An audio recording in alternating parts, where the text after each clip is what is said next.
Here I am at 1 p.m. Central Time on the nose. Um, Sorry, I'm getting messages. So, got it. Dashboard. Hopefully, I'll be able to see your comments today without having to do it on the second page. So, we're live today because there's a lot of new people in both Stephen Avery Project and here in MAM Gossip due to what has happened after the passing of Dolores Avery. And something that I am always asked, hello, David and Andrea, is who am I and am I related to the Averys? And people wanting to know like my history with the case. And now I have to sneeze and it's um hello Stacy and Debbie. Um and it's a lot. So I figured I would do a live where I get, and I've talked about all of this before. Hello, Caroline, my history, but with the case. But I figured going live is more than typing it all up. Eventually, I mean, a lot of it is typed up, actually, because I did start a book. Hello, Rachel and Tracy. You can feel free to ask me any questions you would like. And if it's something I can answer, because believe it or not, I don't know everything, I will answer it. But hello, Bryce and Becky. While I'm speaking, though, and Kat, I may not see your question or comment. Hello, Stacy and Kathy. Um, because, like I said, it's a whole lot. So, and I'm a talker. I can talk and talk and talk. So, I might not see your question as, because also I'll lose train of thought if I keep squirrel in looking at your question and answering that and then forgetting where I was originally. So, Rebecca, I see you commenting.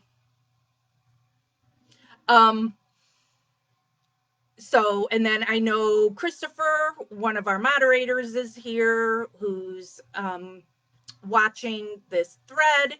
So he can possibly answer any of your questions if I'm gabbing and don't get to your question. And also, a lot of the people have been a part of MAM Gossip forever and they have heard these stories a zillion times already. So they may be able to answer you. So here I go. So I won't be, I'll be glancing at your stuff, but not answering it right now. So who am I? My name is Jax West, and I am no relation to the Avery family. I am just a supporter like everybody else here. So, my history is I watched Making a Murderer on Netflix the first day it came, or the first weekend it came out. It's December. My husband snowplows, and we had a lot of snow. And he was gone a lot doing snow plowing, so I'm just binging on Netflix because I'm also not going to drive anywhere when we're in the middle of a big snowstorm. I've always been somebody interested in true crime, and so I see something called Making a Murderer. As I said, it is the weekend it came out, so it's not in the news. So I knew nothing about the story, what was going to happen with it, nothing. So I watched the first episode. I get very, very upset seeing the first episode. But it ends on such a high note. Oh, Stephen gets out after being wrongfully convicted for the Penny Bernstein assault. And it's like, oh, okay, that was good. And so now it starts the second episode. And the second episode is showing Stephen Avery. And I'm like, wait, okay. Because I was like assuming at that point, since the first episode ended, bow and the cherry on the top and everything, that was done. And that like the second one would be like a different case or something. I don't know. And so as the second episode starts, I'm like, oh my God, is he now, due to being in prison for 18 years for something he didn't do, has that made him into a murderer? And now this second episode is going to be that he murdered somebody. And so I'm just watching and appalled at what I'm seeing. And I couldn't stop watching. So I ended up binging all 10 episodes without stopping. And by the time I got to the episode of Brendan being forced into a false confession, at that point I am punching my couch and screaming. That really got to me at that part. My son, I believe, was 20 at that time, when I first watched it. So yeah, it just really got to me. Then when my husband was done with plowing, I'm like, you have to watch this.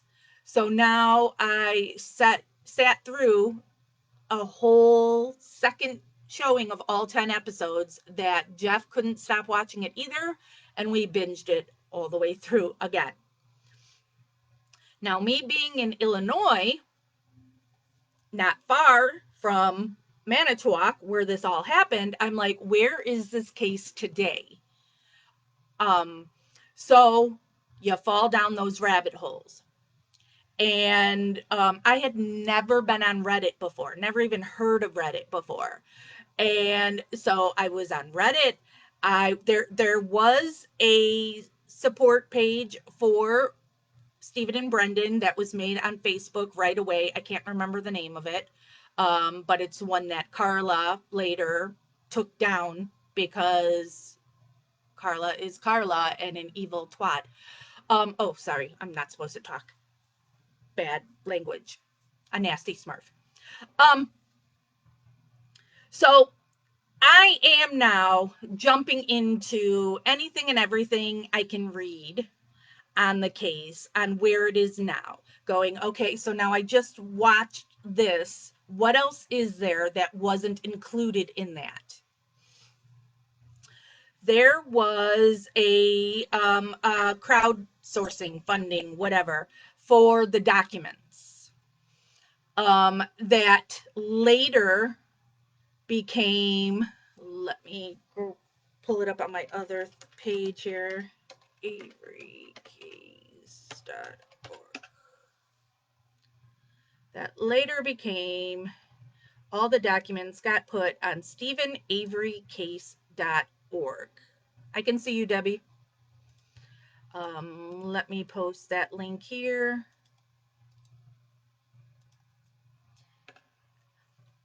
So you can find transcripts, documents, videos, audio, all this stuff here. So they were doing crowdsourcing to get all of these. So if you click on the donor page, let's see, let's count 1, 2, 3, 4, 5, 6, 7, 8, 9, 10, 11, 12, 13, 14, 15, 16, 17, 18, 19, 20, 21, 22, 23, 24. I'm the 24th person listed here that donated money to get all these documents out there. Because I wanted to read and see all this stuff for myself, not going by what a documentary told me, not going by what anybody told me. And so I have done my homework, and I get really offended when we hear from guilters who say, you're just um, persuaded by a one sided documentary. First of all, Making a Murderer is not a one sided documentary. That's why we see those press conferences and such. And all those people from the other side, the Hallbox, everybody was invited to take part in this documentary. They chose not to. So the documentarians showed that side the best they could. So everything, not everything, both sides were represented. Not all information can make it into that documentary. It's already 10 episodes. And guess what? The stuff that's left out still points to Stephen's innocence. So, but I wanted to read it all for myself. It's something that I always tell anybody new or old to the case. Don't go by what I'm saying. Well, yes, I've done my homework. Go read all this stuff for yourself. Go read all the filings. Go listen to when people were being interrogated. Go watch the unedited Brendan being interrogated. So StephenAveryCase.org. Do not go to StephenAveryCase.com because that's stupid guilters who then wanted to try and take advantage of people who mistype. So .org, that is a good place to go to read all the information. The next step that happened in my path was what happened? Trying because it's hard to remember now for sure what order everything happened in, and I don't want to speak out of turn. Okay, next thing that happened was Stephen Avery Project, which was the first Facebook page out there on this case that was started by Curtis Bussey. Curtis Bussey was a young boy when the case happened, but I think he was like from the Green Bay area. He always believed in Stephen's innocence. And when after Making a Murderer came out, it just cemented it for him. And he started Stephen Avery Project. That is what he named it. It's not something I would have named it, seeing as the initials are SAP, SAP. And then that's something guilters have used over the years too for SAP. So Stephen Avery Project was a page that I followed because I was following every group I could find at the time and reading everything on the case. So Stephen Avery Project made a post saying that Dietering and Fassbender were going to be speaking at a law enforcement convention in Illinois. And so Curtis wanted to know if he organized a protest at the event, would anybody be interested? So I right away private messaged the page and said, hey, that event is in Naperville, Illinois, which is a town over from me. I will happily be part of this event and help any way I can. So then Curtis asked if I would go look at the location and scout it out. So Jeff and I went over there and I took video of it and gave it to Curtis of looking at, what was the whole layout, was there a sidewalk, all that kind of stuff. So did that. Curtis asked me to do the organizing here since I was here. And this was something I had never done before. I had never been an activist like that. And oh my, am I an activist now? I can organize a protest in my sleep. But so I knew nothing about it. I didn't know if I needed a permit. I don't know. So I had first contacted the facility to ask them about the event and whatever. And then they told me I needed to contact the police department.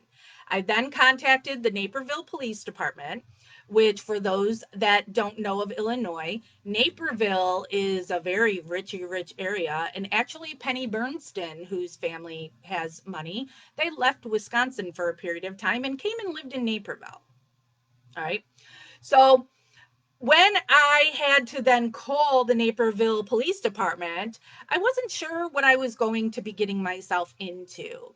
Because obviously, if you're believing Stephen Avery is wrongfully convicted, law enforcement typically is not going to like you, because it is assumed then that like you hate all cops and blah blah blah.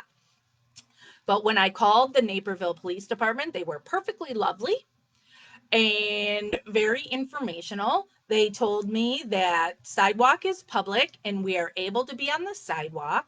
We cannot block anybody from like going into the parking lot or the facility, and they don't want you in the street causing a nuisance. They don't want you using vulgar language or having any vulgarities on a sign or a shirt or anything like that. But they were just lovely. So Stephen Avery Project made a Facebook event for this event, that we were going to be out there when Fassbender and Wiegert, the two men who manipulated Brendan Dassey into confessing to a crime he didn't commit, were going to go there for people, other cops, to pat them on the back on what a good job they did for doing this to a 16-year-old boy. Well, this protest got a whole lot of attention, and Fassbender and Wiegert ended up canceling. So that event never ended up having to happen. But I consider that a success, because they probably would have been there if not for us organizing that we were going to be there. So we kept them away from that. Then, so during the preparation of that, Debbie, I see you commenting. Debbie McFadden, every time you post, I see it. So when I was trying to help organize this protest rally, whatever you want to call it, a girl that I went to grade school, junior high, high school with, she grew up right behind me. Our backyards like touched. I know that her husband was an advocate for Amanda Knox, because since she and I were Facebook friends, now, I hadn't seen her or talked to her in years and years, but you know how you're Facebook friends with people that aren't in your life anymore. I had seen her post talking about her husband and the things he had done on the Amanda Knox case. So I had messaged her and I said, "Hey, I'm helping organize this thing, and could you maybe ask your husband if he has any tips for me or something, because I don't know what I'm doing." And so she put me in touch with her husband. And so her husband, when he got all involved with wrongfully accused, he founded an organization that is called Injustice Anywhere. Yep, Bryce, probably some delivery is here. You're right. Dogs barking their heads off. Um, so Bruce and I started talking a whole bunch, and that's eventually he said that Injustice Anywhere wanted to start covering Brendan's case, not Stephen's, only Brendan's, because Injustice Anywhere has a executive board, and things have to go through the whole board, um, that they all agree on or not. And not everybody agreed at that time that Stephen Avery was innocent. So they did not want to do anything to advocate for Stephen, but they all believed in Brendan's innocence. So then Bruce had said to me that they wanted to start a Facebook page and wanted to know if I would be the admin for it and run it. And so I said, fine. So that's how there's a Facebook page called Free Brendan. now, and I haven't posted on it basically since I took over Stephen Avery project, and that, or since there's been all the hard feelings between myself and Barb, and that Barb turned Brendan against me. So anytime I post something about Brendan, it will just be here on Stephen Avery project. And no, Rachel, it's not storming here at all. Um, so now I'm running free Brendan. And then Strang and Buting were going to do their tour, whatever they had called their tour. And their kickoff was in Milwaukee. So I bought tickets to go to Milwaukee. And Curtis, oh yeah, this is out of order too. Curtis was going as well. And I had said, okay, I'll meet up with you there. So tickets or whatever, and even maybe the thing was before the protest against Dietering and Fassbender, that they canceled it, because I was setting up with Curtis to then meet him at that event in Milwaukee, or Milwaukee, Madison. I always confuse the two. Um, um, because I had said for that protest, he could just stay at my house. So I'm like, all right, I don't know you. So let's meet in person too before you're going to come to Illinois and then stay at my house. From me being involved with Free Brendan, doing all that stuff there and going into all the groups, I had also seen Carla Chase, who named herself the family spokesperson. And Carla and I eventually started like texting each other and talking to each other outside of the Facebook group. And now when we were going to the Strang and Buting thing, Curtis bought tickets for a lot of the Avery family and brought them with him to that event. So now I was going to be meeting for the first time the people that came with him. And so went to that event, and then afterwards we all met up. So it was Curtis, it was Richard Mahler, the juror that was dismissed during Stephen's trial, and then it was Barb and Scott, and Carla and her husband Stacy. So that was my first time meeting all of them.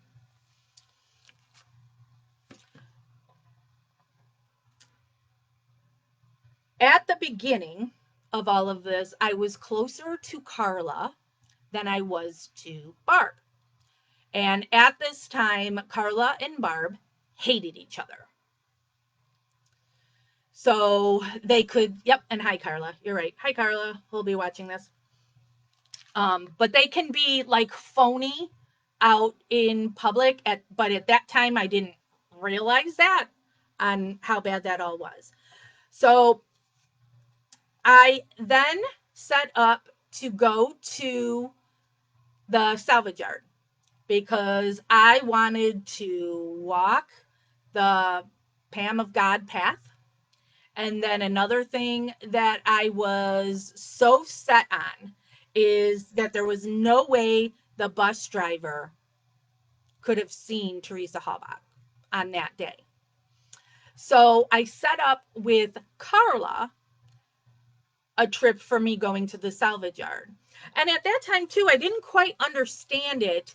And I didn't question anything. But Carla had told me she wasn't allowed to be on salvage yard property. And so for me to just text her, like when I got there, and that she didn't live that far away, and then she would show up. And it's like, okay, this is really weird because, her family lives here. Well, she's saying she's a spokesperson for, but then she's saying she's not allowed to be here. Um, but whatever, whatever. And so It was me and Jeff, and then a couple that friends of ours who had watched Making a Murder too and were interested in it. So they went with us.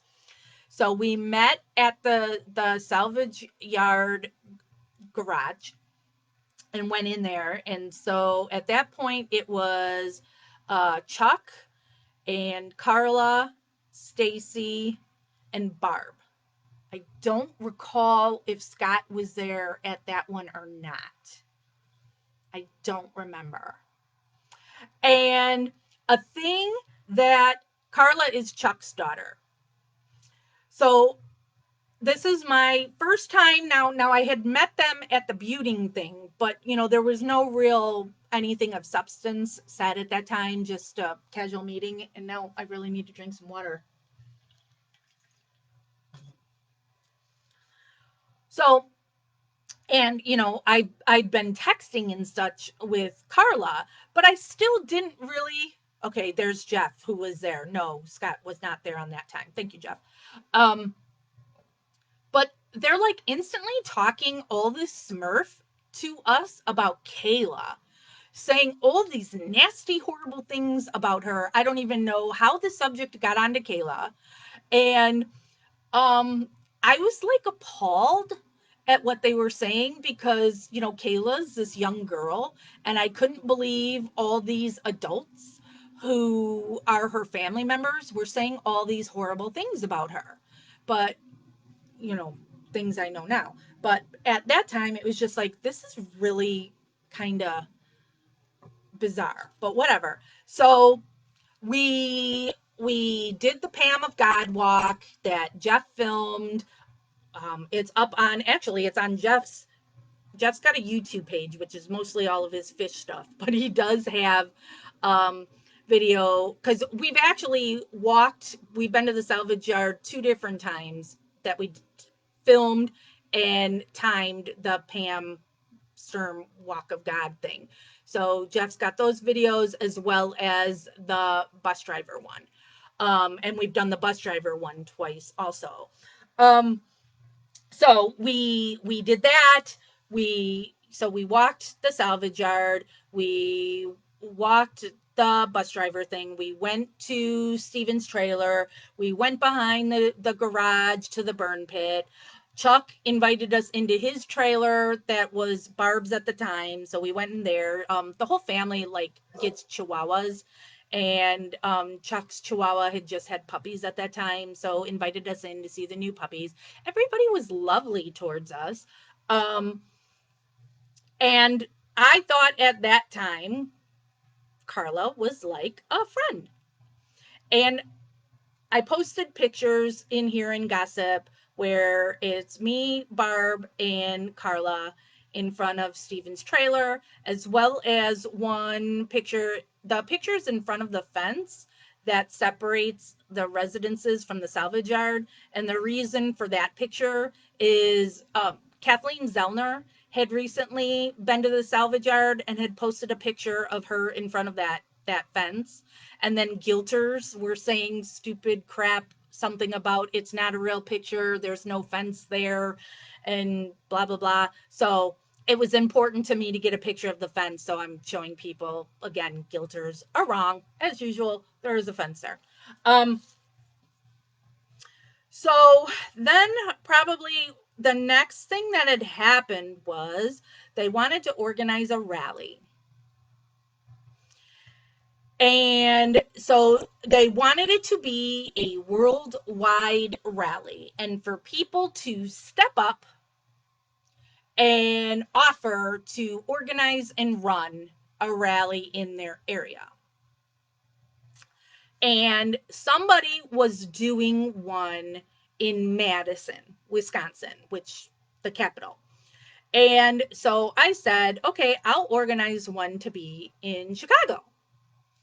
And I started doing the legwork on that, on finding a place to have it at and talking to that facility and getting that facility reserved and filling out the paperwork for all of that.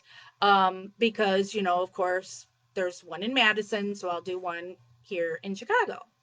And so then all of a sudden, some girl, instead of going through what Carla wanted, was anybody who wanted to do, this was 2016, Nikki, um, who wanted to do a rally had to first contact Carla and whatever minions she was having be her top minions at that time, that you wanted to do it. And then they would approve it. So you're not able to, not just anybody could have a rally anywhere and put the name on it. It had to be approved by Carla. So I had gotten the approval for Chicago. And since my husband Jeff owns a print shop and he can print stuff as well as design stuff and all this, I was then asked to be the spokesperson. Carla likes that word, spokesperson, for the worldwide rallies. Because Jeff had designed the logo for the rallies, and Jeff did the flyer for it, and blah blah blah. So this girl then posts that she is doing one in Manitowoc, not going through the proper channels. Just all of a sudden, she's doing one in Manitowoc. And I'm like, okay, well, this is dumb because anybody who's in the Chicago area, if there's a rally in Manitowoc, they're going to go there. Everybody would want to be at Manitowoc. And having one in Manitowoc, and my dogs are driving me insane, and I want to punch them in their faces right now that they're barking their heads off. Let me see. Yeah, there's an Amazon guy out there doing whatever he's freaking doing, taking forever out front.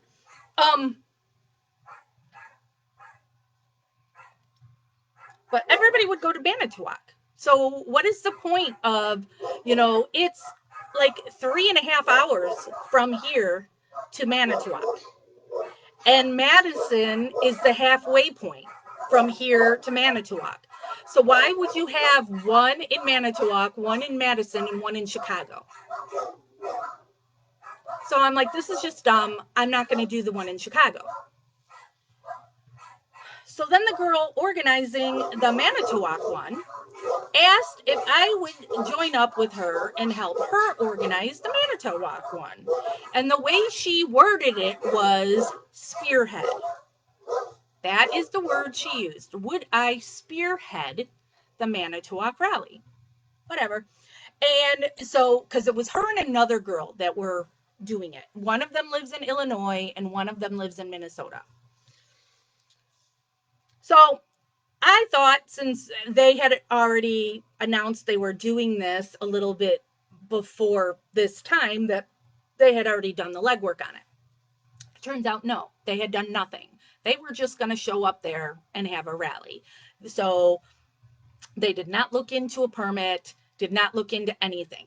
Just, we're doing what we want when we want it. And so then they asked me, because they didn't know how to do that, would I organize the permit? Because I was the president of a not-for-profit that we had done many special events. So I have filled out lots of special events permits. So the special event permit was faxed to me for me to fill out. And so I filled it out. Jeff has a fax machine at his print shop. So Jeff faxed it back. And so handled that. And then the next thing that happens is I'm contacted by Manitowoc saying that they were going to charge me a couple $1,000s to get this permit. And I went, what? And it turns out most of the money was for Manitowoc to provide police for the event. And it's like, no. And they also wanted me to get a multi-million-dollar insurance policy for it, which at the time, not a big deal because I already had one for my not for profit. I could have, just made it from that. Um, but still, it's just like, wait, no, I don't need to pay all this money for this event. And so then I had said to them, all right, then we'll just stay on the sidewalk. The sidewalk is public, and I then don't need a permit for that. And to which Manitowoc told me, no, you can't. Sidewalk is our property. And I said, no, it's not. Sidewalk is public property. And they still pushed. So I contacted the Wisconsin ACLU. Wisconsin ACLU took my case. And so now all correspondence between me and Manitowoc. Now, and I do need to distinguish, it was Manitowoc Sheriff's Department, not the police department, because I had also talked to the Manitowoc Police Department, and they, like the Naperville Police Department, were perfectly lovely when I talked with them. So Wisconsin ACLU then told Manitowoc that they wanted all communication that Manitowoc had about this rally. So any emails or anything that they had that had my name on it or the rally on it, that now had to be turned over to the ACLU to see what they were saying about the whole thing. And so the shoving match ended with Manitowoc saying what I said the entire time is we could be on the sidewalk without a permit. But the rules laid in place was no sound amplification. So no bullhorn or anything like that. The courthouse where the rally goes is in the middle of a business district, right across the street are restaurants and such. So they did not want anything, where you're amplifying your voice. No bullhorns, no PA system, any of that. So you couldn't have that. And then you couldn't go on the courthouse property, so you can't go on the courthouse steps. You can't do any of that. Now, something that people assume in a protest is you have to keep moving at all times. And that if you were to stop, that then they could arrest you. So this is the thing of one person getting upset, which was so ridiculous. Um, um, and her name, Lisa Zatkowski, who is an admin of a group, and she's been a thorn in my side forever. Um, so Lisa claims to have all these different medical conditions. I think a lot of them are just, and so she was all upset thinking she's going to get arrested if she's not walking the whole time. And she's like, and I may have to be in a wheelchair. And so my comment had been, can you imagine at the optics of that? If there were pictures taken of Manitowoc arresting people from a wheelchair for being out there saying they believe in Stephen and Brendan's innocence. Now, I'm not saying I wanted people in wheelchairs arrested. It's just was a comment I had made on it, to which Lisa Zatkowski, who I refer to as Psycho, then starts putting out there that I want people in wheelchairs arrested. It's not what happened at all. And Jeff commenting on her, it's because Jeff actually met her.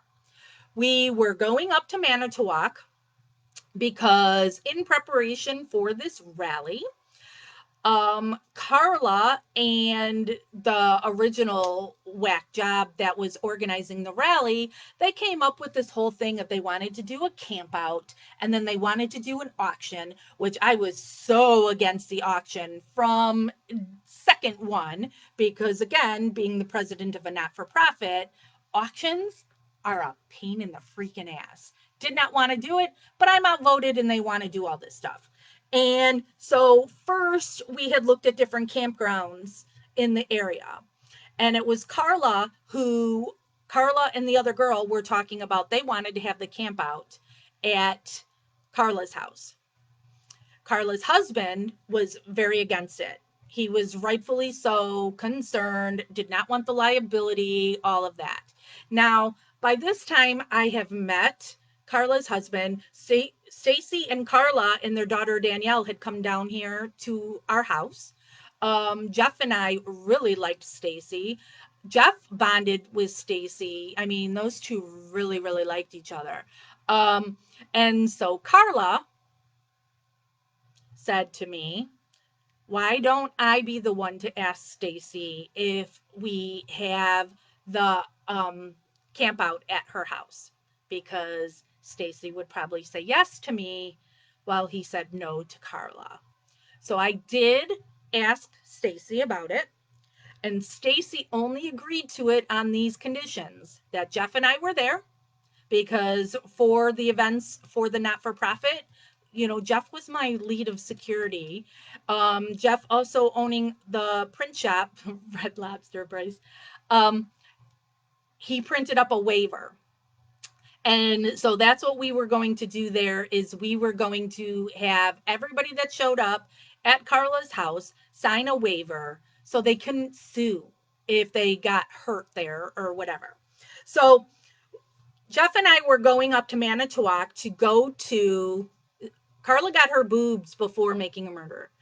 Um, so we were going up there to go look at the property to decide how this camp out would get set up. And first, we met at a restaurant for breakfast or lunch or whatever it was. And Jeff had made these flyers for the rally. And some people had asked, since I'm going to be there, could they meet up with us and get some posters because they were going to put them up at businesses or whatever. So Psycho was one of those. So Psycho comes to the restaurant. First of all, and Jeff will probably remember more of it than I because he just hated this girl from the get-go. She didn't come in the restaurant right away because she was spending time smoking pot in her car.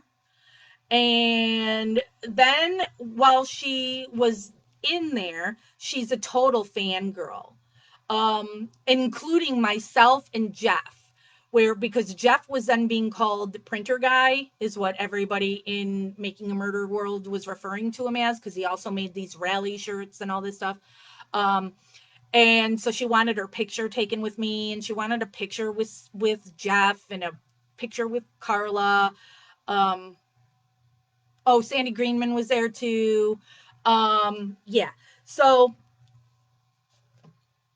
everything she ordered at the restaurant, she sent back, including the water. And I will judge you on how you treat wait staff and how you behave in a restaurant. And if you act like wait staff is beneath you, that is disgusting to me. Obviously there are cases where you're going to get bad service, but for the most part, in if your food is wrong, it is not your waitress or your waiter's fault. And so taking things out to the on these people who make minimum wage, a lot of times they're like a single mother, um is disgusting to me.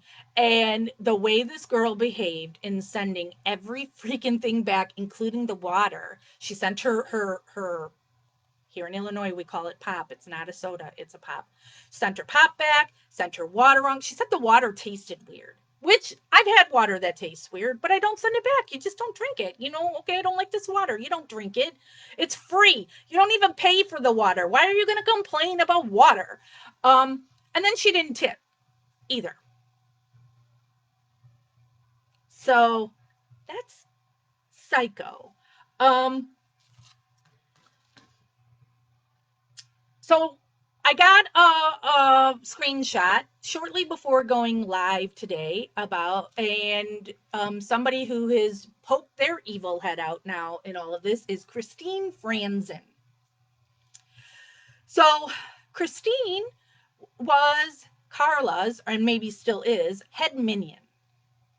Christine had nothing to do with organizing these rallies, but she started shopping it around to different press outlets. Don't know why. It's not soda, Bryce. And Bryce, you're in Illinois. I know you're Southern Illinois. It is pop here. How dare you, sir? um, so Christine had no rights to be reaching out to anybody press related about the Manitowoc rally, that she then wanted to be interviewed by press before this rally, blah, blah, blah, blah, blah. So she then does a group message to me and the other two girls, who the three of us had been working on the Manitowoc rally. And she was doing a Facebook call to all of us. And the other girls didn't answer. I did. And so Christine had said she talked to this one press outlet, something called Hello something. I don't remember. I don't even know what it is. Hello something. Um, and that they wanted to talk to the organizers, and Christine wanted permission from us to give the whoever this outlet was our contact information. So I said, okay, I will message it to, I will text the other two girls and tell them about this. The one girl freaked the Smurf out and then started doing that. This is my rally. How dare me, Jax, talk to press? She is the only one that should talk to press. And it's like, hey, I don't give a Smurf who talks to press. I don't care to talk to the press. Don't need to talk to the press. I don't give a crap about talking to the press. She totally flipped out. All this drama had happened in messages, and so she ran to Carla, took a plane to Carla that I'm this egomaniac that's taking over her event, and blah blah blah. So it is just days before this rally when this is happening. And I remember this clear as day, that I was at Jeff's print shop because we were making stuff that people had ordered for the rally: signs, banners, shirts, tons of stuff that we were there making days before the event. And Carla calls me to talk about this idiot being all upset. And so I guess the other girl was now trying to do it's Jax or me. And so what Carla said to me is if she wanted to, she could pull rank and tell us what we can and can't do. And I said, no, you can't. You're not the boss of me. And now remember, this is at that time, I thought this was my friend. But I'm like, no, you can't. You can't tell me what I can or can't do. So the next thing that happens, something that Free Brendan had done that I had worked on, is there is a petition for the Juvenile Interrogation Protection Law that was also nicknamed as the Barbara Todick Law. But this was put together. Well, first there was a Brendan's Law petition that some idiot whack job, Jenny some or another from the UK, had started. That had started closer to when Making a Murderer had come out. So it already had a lot of signatures on it. And the thing you have to know about petitions is it has to have hundreds of thousands of signatures on it for it to get any notice or care. And most times petitions don't do anything. So I don't even share petitions anymore. When people submit a link to go sign a petition, I just delete it because I have learned the petitions really don't do anything. We tried. But when we were working on this juvenile interrogation protection law, I talked with Laura Nyrider, And I would send her the things that the lawyers from Injustice Anywhere had put together for this petition and gave it to her for her notes on. And so Laura Nyrider had added stuff to it. And what we had to have this long negotiation on is this chick from the UK who had started this petition. Since it had all those signatures on it, it would do better if we were able to just use that petition and edit it. Problems with her petition is A, she doesn't live in the United States, and she doesn't live in Wisconsin. And politicians only care about their voters.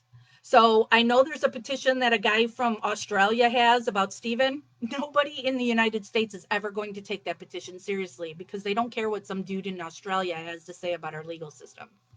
Sorry for all of you from all around the country that care about this case, but that's the way politicians are.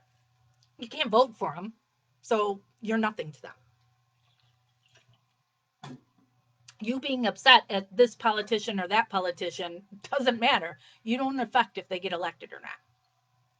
So it had been worked on that Injustice Anywhere was able to take over that petition and now word it correctly, because also she had it going to the wrong person, and it was just a mess.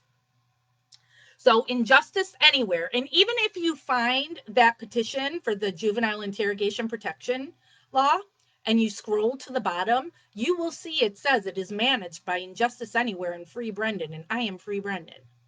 I mean, Injustice Anywhere, it's their page, but I run it, which, as I've already said, I don't really do anything. I don't do anything with any longer. So Carla tells me that.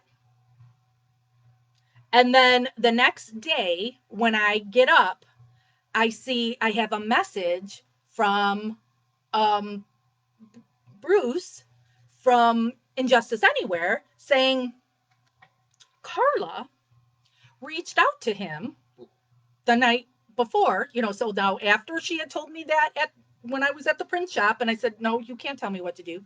She then reaches out to Bruce, who I am adminning his Free Brendan page, and she then has told him all these lies about me, trying to screw up. There's my son. Um,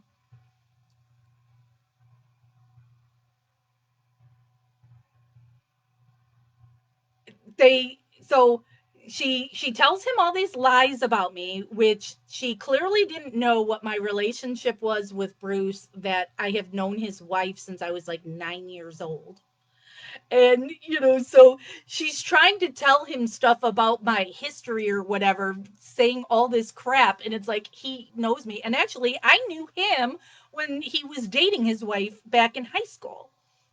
um so this isn't just like somebody that from the internet. I know them. And so he tells me all this stuff that Carla is now saying about me and trying to make this guy cut me off. All because she said she's going to tell me what to do, and I said you can't tell me what to do. Um, so the Manitowoc rally had a Facebook event, which was made on Free Brendan. Free Brendan is a public page. Carla, the groups that she has are all those hidden, closed groups, for the most part. Now, especially at that time, she has since, gotten her tentacles in, she's like a admin everywhere. Even Gilter pages, she's admin and moderators for. Oh, my throat is all jacked from talking now. It's not COVID. So they had asked me back when this was all being organized to make the Facebook event on Free Brendan, because Free Brendan, public page. You don't have to join a closed group. A public page gets to more people than a closed group. So now I'm being told, or I had reached out to Carla and we argued, because I'm like, what the hell did you just do? Because also, not only did she reach out to Bruce to say stuff about me.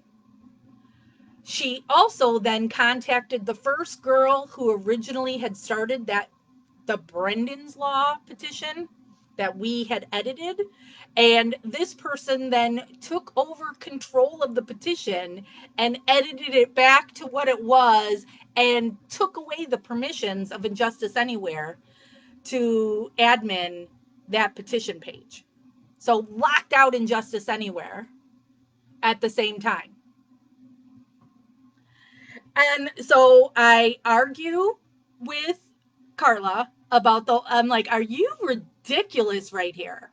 Um, and so I had reached out to Barb because I had talked with Barb on, I've a couple times, but I was closer to Carla at that time, not Barb.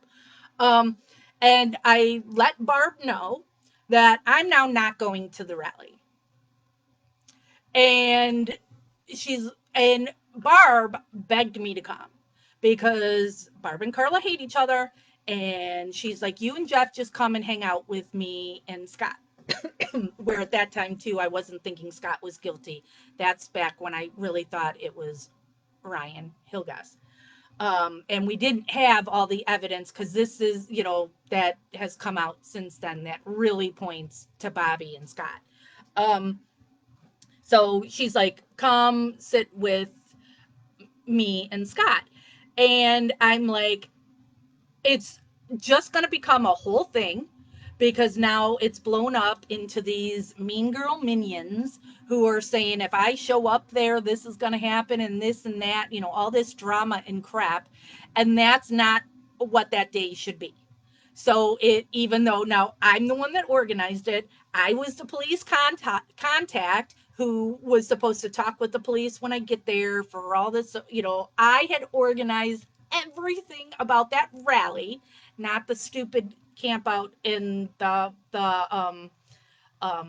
auction that the other chick was headlining that I thought was a horrible idea from the get-go and really didn't want anything to do with. Um, I'm like, I'm just not going to go.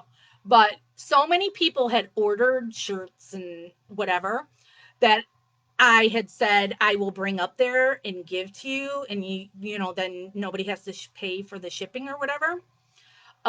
So first thing Jeff had done is he was looking at overnighting all this stuff to Barb because the rally was literally 2 days away, and at this point, and it was way expensive, and it's like, no way, we why we're not going to pay that. So then there was another person who was attending the rally who had ordered a shirt from us that I had made arrangements with them that I would meet them at like the halfway point, and then they would take the stuff from me and take it all up, which Jeff and I did. We drove, met the guy, gave them this huge box of stuff, so much stuff. Nobody then paid me for it that was getting their shirts and their banners. I want this special sign. I want this. Nobody paid me for it. Nobody reached out to me after the fact to try and pay me for any of this stuff. But then I saw all the pictures later of all these people with all this stuff that we sent up there. And so that guy had given the stuff to Barb, and then Barb passed it out to everybody. But something to know is the event that was made on Free Brandon, I removed it. Because why am I going to keep this event on Free Brendan? After everything that's just transpired, I'm deleting this event because my hands are washed of it, and anything that happens with this event, I am taking no responsibility for. So I removed, deleted the event. And from that to this day, Lisa Sekowski is a big one that's like, I tried to sabotage their rally by canceling it. And I canceled the Facebook event that is run on my page that I have absolutely every right to do. Y'all made this big to do that I shouldn't be there. And Carla did all these little steps to try and all this drama crap, and then I'm the bad guy because I cancel a book event.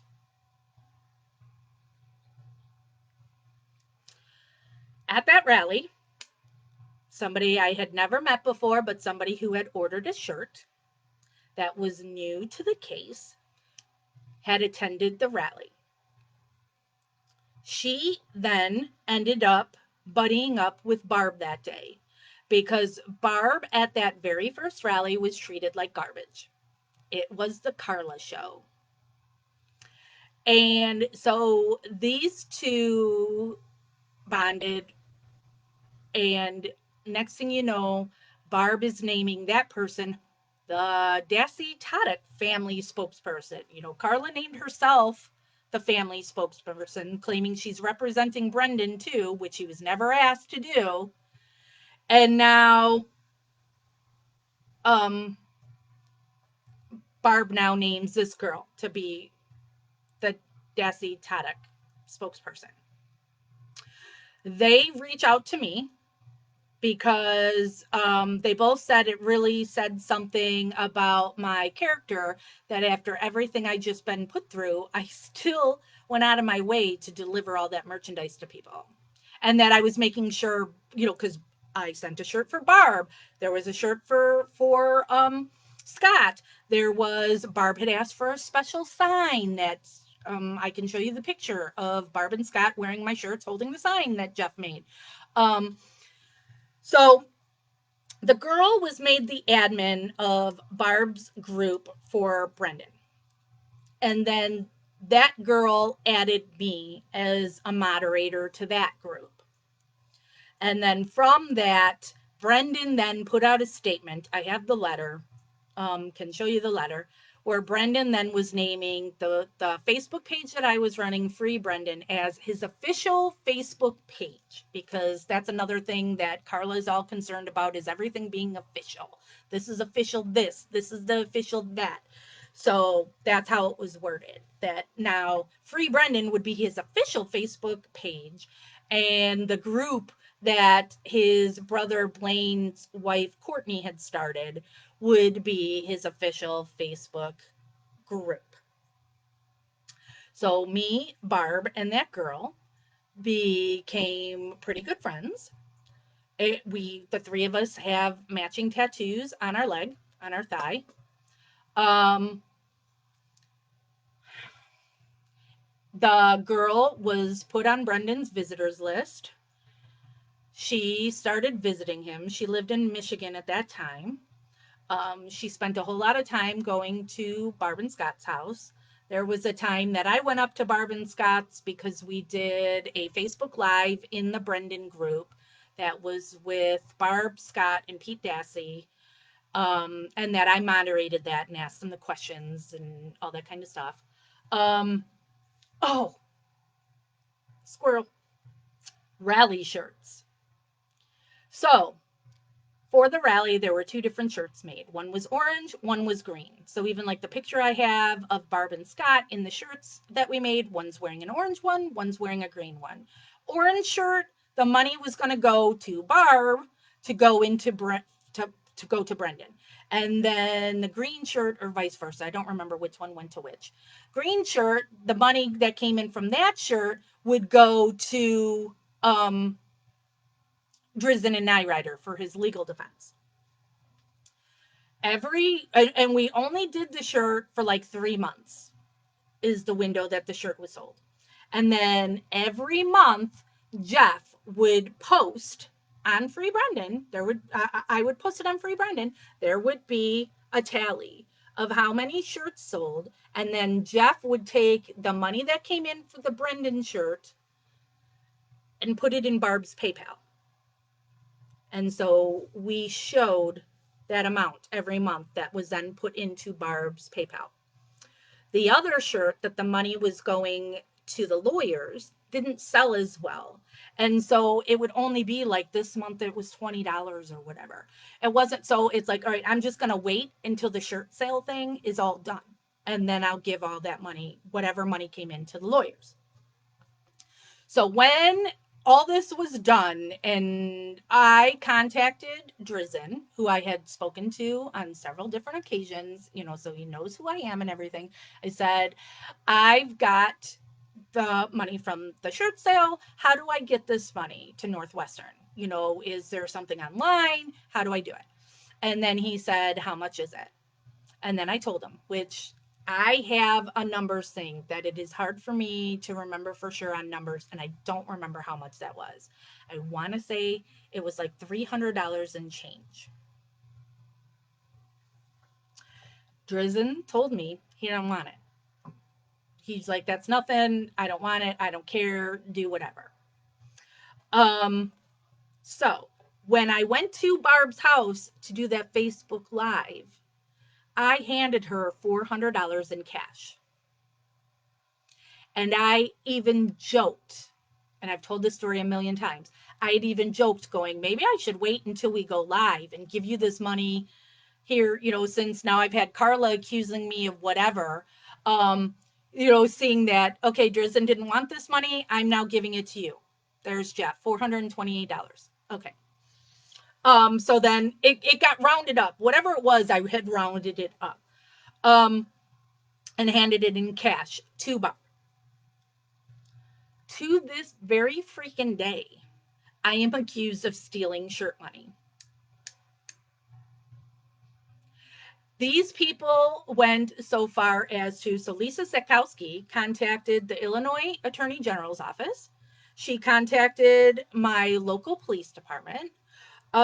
They reached out to Drizzen, which I still have. Drizzen emailed me, and I've posted this screenshot a million times, where Drizzen says, somebody called me to ask me about the shirt money. I'm not returning their call, and I suggest you don't respond to them either.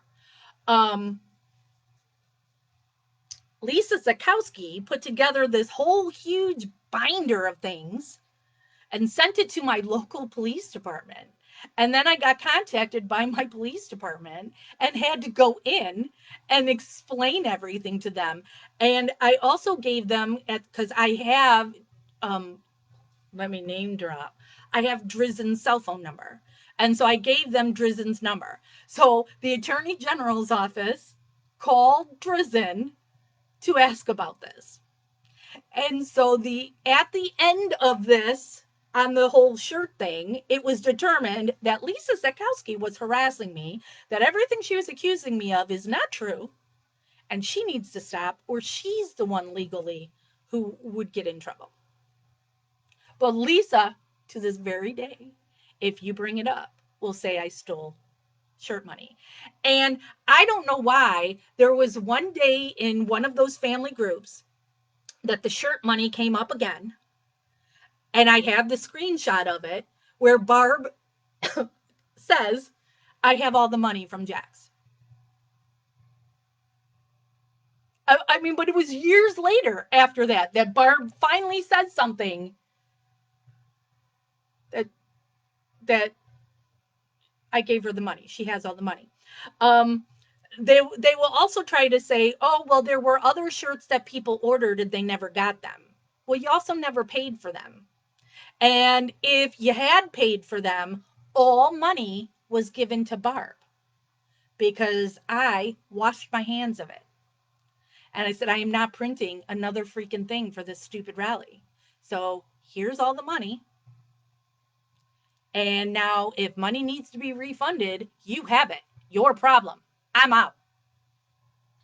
So, again, what these people do to you if Carla wants you to be her minion and you don't listen to her, they will do whatever they have to try and destroy you. They did things too after that. Jeff's print shop, they went on Yelp and were giving him negative reviews on Yelp. And Jeff had to go through all this crap to then get that stuff removed off his print shop. They were going online and posting pictures of our home, of his print shop, and trying to get people to target us. I mean, bad, bad, bad.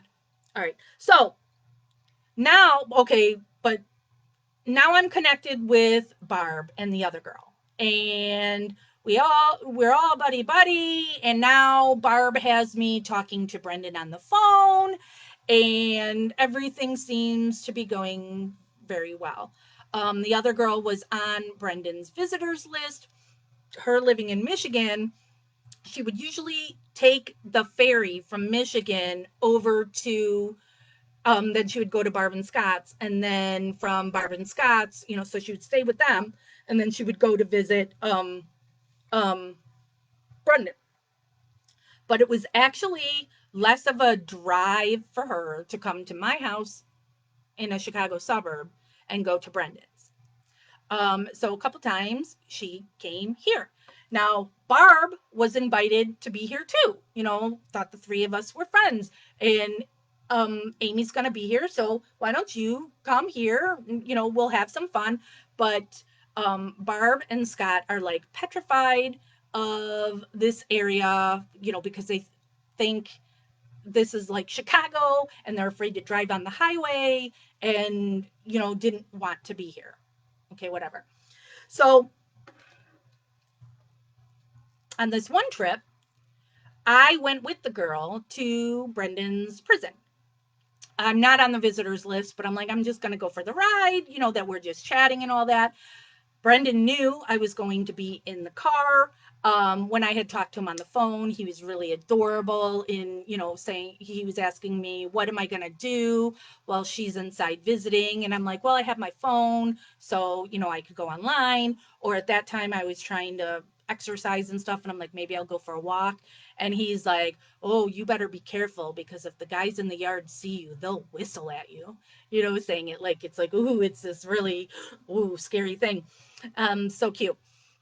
So while she was in there visiting, I just hung out in the car, and the visit was only 2 hours. And when she came out, she brought this little lunch size bag of chili Fritos that were open and half eaten. And she said, Brendan sent these out to you. He knew you had to be hungry. That's Brendan. He's a sweetheart. On the way back to my house from the prison, Barb had called and was put on speakerphone in the car. She was hunting with Scott, but they were both at different tree stands. And so she was telling us in that call, because see, whenever you talk to Barb, she has to put it on speaker, and Scott is right there and has to be listening in a part of every phone call.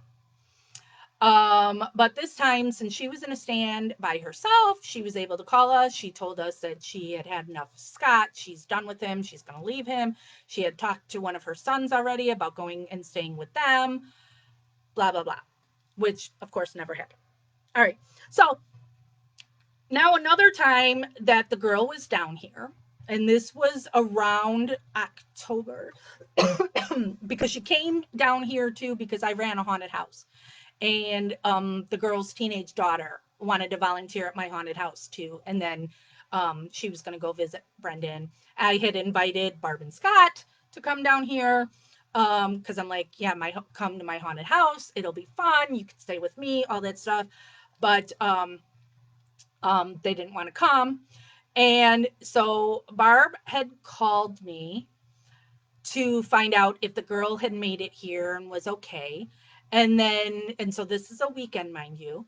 And she told me she had some good news. And I said, okay. And she said she has given her blessing. That's the way it was worded. She has given her blessing for Brendan to add me to his visitors list, which was great. I was happy that I was going to get to meet him. So inmates are only allowed X amount of people on their visitors list, and they're only allowed X amount of visits per week or month or on weekday to weekend. Da, da, da, da. So there's this other girl, and she still talks to Brendan to this day. She refers to him as her brother or whatever. It's really weird. Um, she was flying in. She lives in like Pennsylvania, I think. So she was flying in to go visit Brendan. And so my friend was all upset about it because she was already going to see Brendan. And now she didn't know if something would screw up her visitation because of the rule of only X amount of visits, blah, blah, blah. So The girl had said we had a group message that was just the moderators of Brendan's group. Did not include Barb. It was just the people that were actually running the page. So it was me and Barb and Monica, whatever the freak her name is. I can't remember now. And Tracy Keogh. Because Tracy Keogh was the number 2 at that time. And so what the girl had said in our thing is, if that girl Dawn messes up my visitation with Brendan, I'll cut her. So then Tracy Keogh and Monica Boxley, that's her name, saw this as their opportunity for a coup and get out the number 1 with the title of spokesperson and take her position in the ranking under Barb. So they went to Barb and said, number 1 is threatening supporters and threatening to kill Brendan's supporters. So this weekend now became this big fight where, so then I'm on the phone with Dawn and Barb. The number 1 is so upset and hurt that Barb and Scott would just immediately believe these people and not talk to her first and make it into this big deal. So this girl's like, I'm out. And so she left their group. Well, since that girl was at my house and we're all friends, then Scott kicks me out of the group. And he makes some posts saying, I stole shirt money. So I stole money. Again, that's their go-to on everything when they want to try and discredit me. I stole money. Are you kidding me? And so I confronted Scott. I've got the text messages. I've shared those screenshots before. Scott ended up apologizing to me and putting me back as a moderator. But since they weren't able to get number 1 back, and it progressed into this thing then where number 1 was told they want her back, but now they only want her back if she would no longer be friends with me. So it's become this thing where Barb is now all jealous that us 2 girls were spending time together, where Barb was even saying at some point that we're trying to steal her son from her.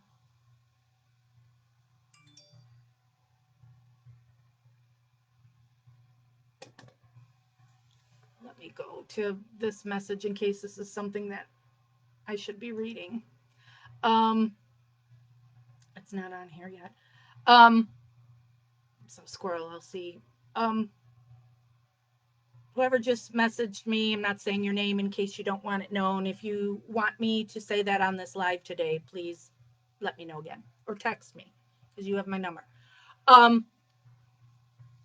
So I'm removed, and now I already had this thing where Carla was against me. Now Barb is against me as well. Okay.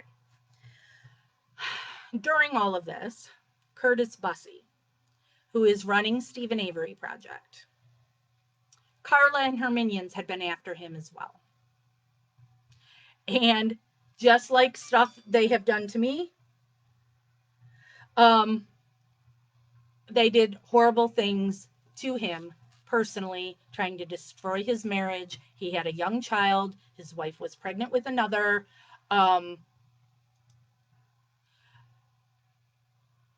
They made awful, awful threats about Curtis. And so Curtis had decided for the best for his family, he needs to just leave this case. He can't do this anymore. The moderators he had at that time that I was also friends with them because you all know you become this little making a murder community and you talk to people. Um, they suggested to him that I be the one to take over Stephen Avery Project. He knew Carla wanted it. Carla's always wanted it because of it having all these people. At that time, it had 100,000 people on it. We now have like 215,000 people. Um, so his moderators felt that I would be the best person to take over Stephen Avery Project and continue it in how Curtis wanted it to go. That it was a support page for Stephen and not the drama, and that he knew he didn't want it in Carla's hands or anybody that was connected to Carla. But he wanted to be paid for it. We get these things on Stephen Avery Project all the time where people would offer to buy the Facebook page. And you can Google, I haven't done it in a long time, like what is the value of Stephen Avery Project Facebook page? And it'll give you like some amount or whatever. It really isn't, it's a Facebook page. It's not whatever. So Curtis believed he would be able to get some money for it. And this was going into the holidays. And so he asked for money. His moderators, who had been there with him from the start, they did all the negotiating with him, got the amount down. I don't remember how much it is. Um, but it wasn't a whole lot. It was a couple $100s. The moderators put together money. I didn't just pay for it, they paid for it as well, the moderators. Um, sorry. Um, um, sorry. Now, two different people just messaged me, and I'm getting distracted by that on where I just was. Where was I? Oh, so the negotiation was done. We agreed on it. Curtis got the money, but Curtis asked for me not to tell anybody that I paid him because of all the accusations and everything that Carla and her minions do. It was going to be, look, see, it was always about money to Curtis. So I agreed not to tell that I paid him for it. Um, Curtis went on one last visit with Stephen and told Stephen, who Jeff is saying he paid for it. Jeff paid my portion of it. We did get money from moderators. Um, but Jeff paid the bulk. Um, now I got distracted again. Oh, so he had the last visit with Stephen, told Stephen I was going to be taking over Stephen Avery Project, which Stephen always refers to as his website. Stephen doesn't have a concept of, what Facebook is and all that. He just calls it his website. Um, and so Curtis gave him my contact information and all of that. And then Stephen called me. And when I talked to Stephen, full disclosure with Stephen, I told him I paid Curtis and how much it was. So maybe he remembers, or maybe Jeff remembers how much it was. I don't know. I don't remember.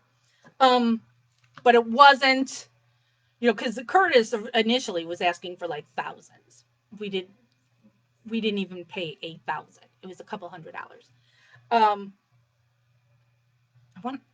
I'm not even going to come up with a number because I'm going to be completely wrong and I'll be taken out of context for that.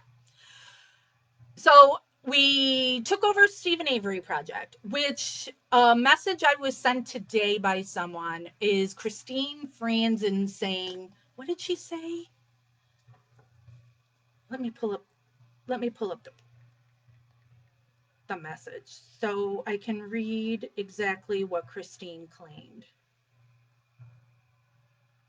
Stephen Avery Project was started by Curtis Bussey. Jax purchased it a few years ago when he wanted out from under it. She's a tyrant and one of the people I was referring to in this post. And I don't know what her initial post was. Um, um, okay, I took over Stephen Avery project in 2016. Curtis didn't even have it for a full year until I took it over. And the way she words it makes it out like it's a hostile takeover from Curtis. And no, Curtis wanted out because, and these are Curtis's personal things, and he has been away from making a murderer since 2016. So I am not going down that road of all the things that had been done to Curtis. It's none of y'all's business. Sorry, not sorry. Um, but Curtis didn't want to deal with the crap that I've been dealing with now since 2016. And he just had kind of an ego and thought that he could just get rich off of a Facebook page, which isn't going to happen. Um, so I felt bad for the kid, and we ended up giving him the couple $100. And this is another thing that to this day they try to use against me, like I'm a horrible person that I paid Curtis. I'm still not understanding how that's a bad thing, because Stephen Avery Project is still the number one anything about Stephen's case. Stephen Avery Project has more followers that are consistently here than Kathleen Zellner's Twitter. I'm not talking smurf about Kathleen.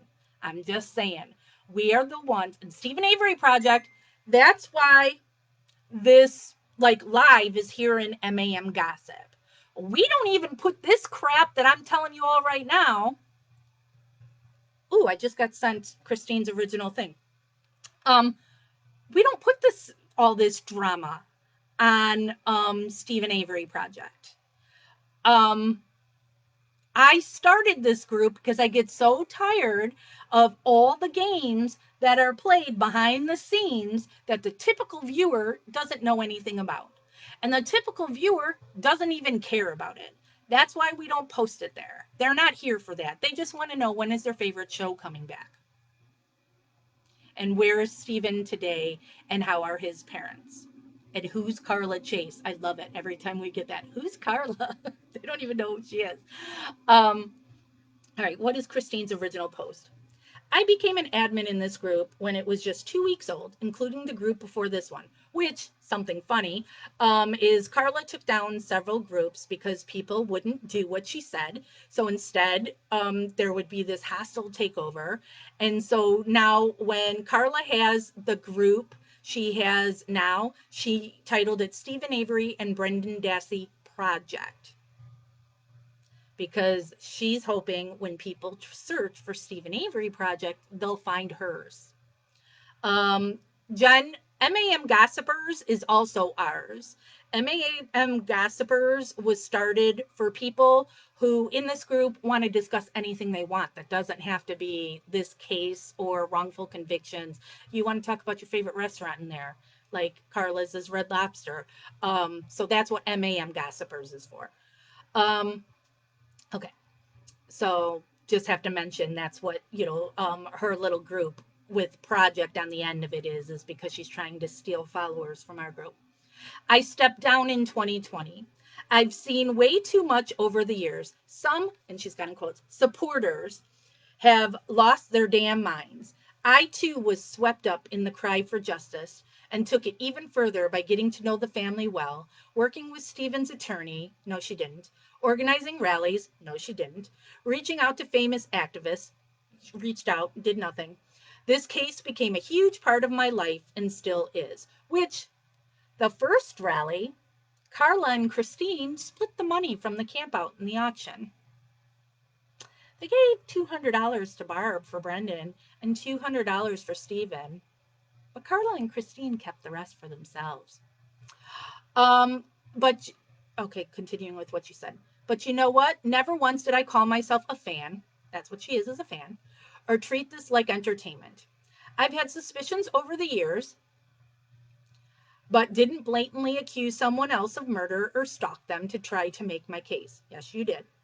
I didn't dig up old family records. Yes, you did. And and actually, I also dug up yours, Christine's, yours and your husband's, and money you've gone to court over. Um, and I absolutely never went after Teresa's family. Who's gone after Teresa's family? It also never occurred to me that I could or should insert myself in the family's business, personal, financial, or otherwise. Yes, you did. Um, these are not characters in a movie. They're not celebrities. They didn't ask for this. Yes, they did, because they're out here on social media telling people, come look at me and give me money. This includes everyone featured in Making a Murderer, whether you like it or not. You don't get to threaten, email, stalk, reach out to their families, or have a say in their. Sorry, I have to go to the next page. Um, Lives just because you watched a documentary and think you know what happened. I've seen some people do some crazy blank, including death threats. Oh, yeah, like the ones I've gotten. If you want to show your support, that's wonderful, but leave these people alone. Then get off social media and stop telling people to give you money and come visit you and have a party with you. Um, Let them live, let them grieve. Grieve for Dolores, who they abandoned, who never have anything to do with unless they want to trot them out on social media because they know that's the person the fans truly care about. Um, Let them process how much their lives have been affected by all of this from the very beginning, and let them sort their own crap out regarding Stephen and Brendan. It's not your family. It is not your business. It absolutely, again, is your business. If you are on social media and you are taking money from people, Sandy just posted the other day, here's where you can give us gift cards. Give me a gift card, give Pete Dassey a gift card, and somebody else a gift card for our travel to go visit the prison. So when you are asking people to give you money, and you are up on social media calling yourself the family spokesperson, everything about your life is their business. Um, you don't own or direct their story because you watched part of it on your television set. I did way more than watch on my television set, Christine. There's a lot you don't know, and there's a lot you don't know, Christine. Furthermore, merely watching a show doesn't give you the right to know everything. She just repeated the same thing over and over again. And so I will repeat the same thing over and over again. You absolutely have every right because these people put it out there. These people, Sandy sells stories to the tabloids. Barb sells stories to the tabloids. Carla sells stories to the tabloids. Carla takes money from supporters for Red Lobster, for a spa treatment.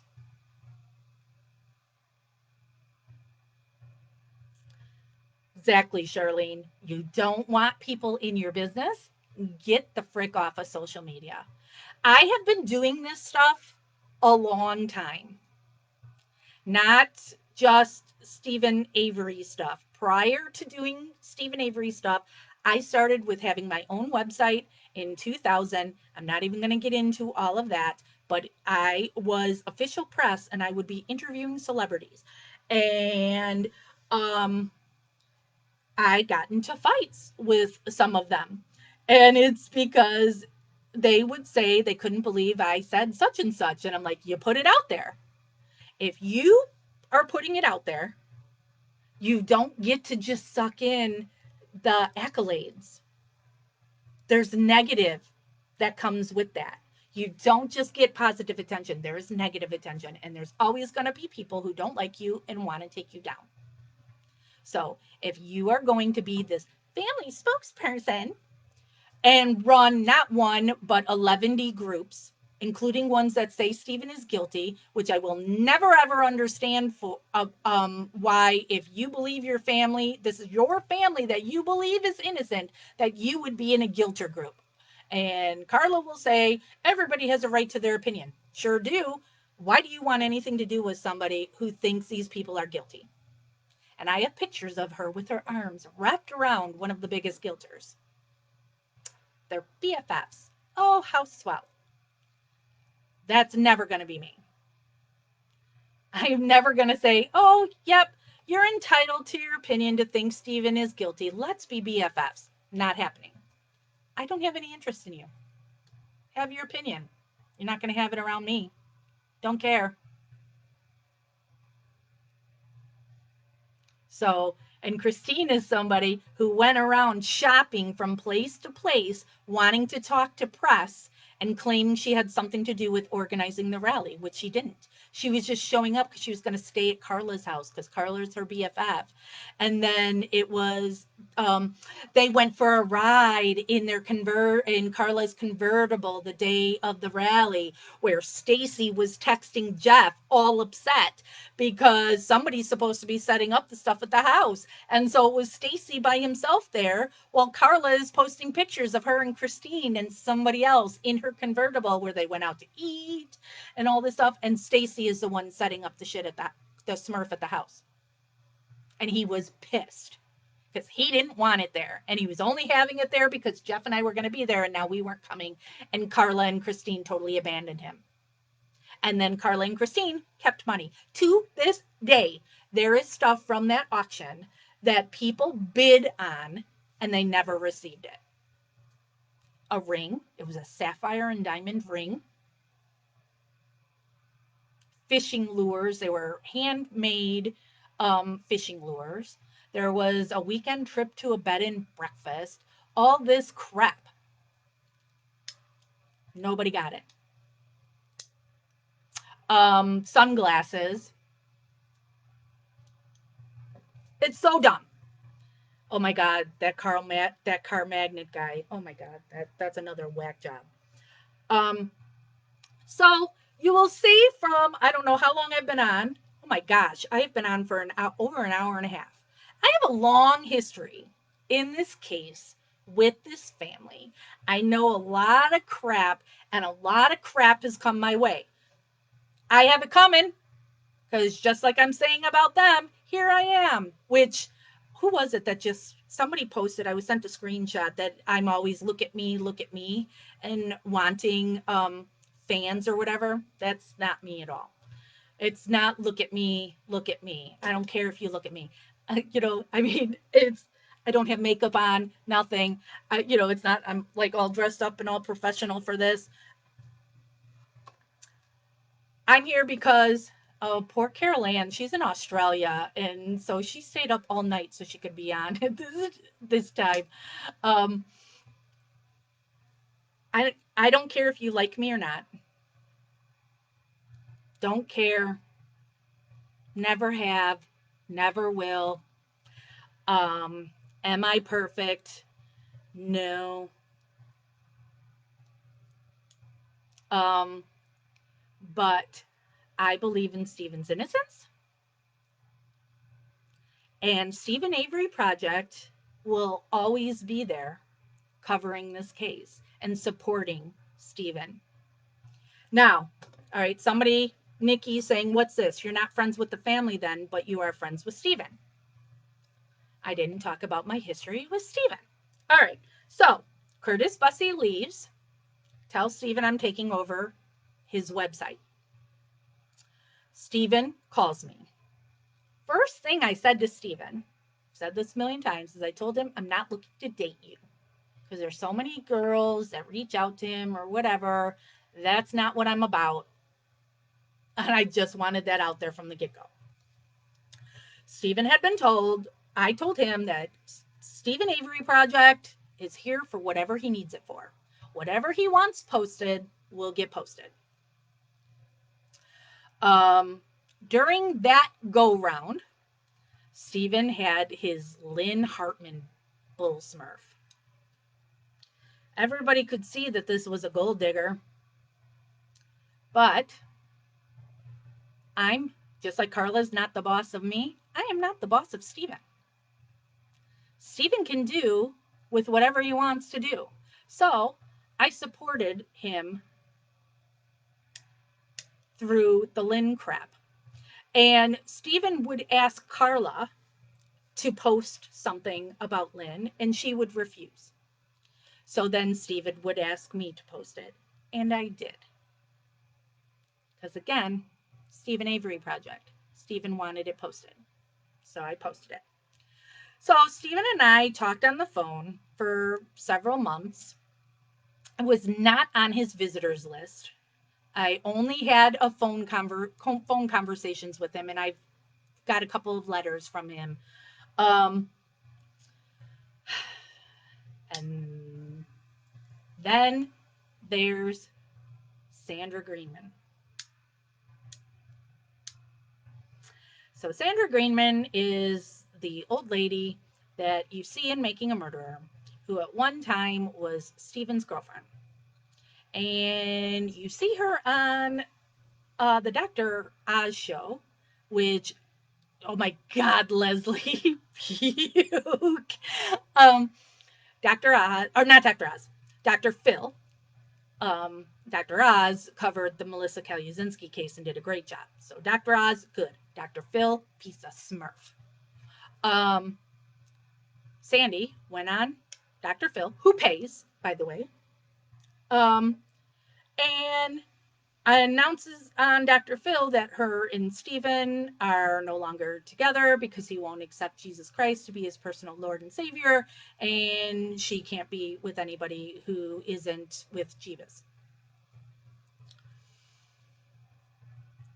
But Making a Murderer becomes this big, huge thing. So she's riding that popularity wave. But then there's the problem with the Avery family, all hates her. But they have to suck it up and deal with her because she still talks to Stephen.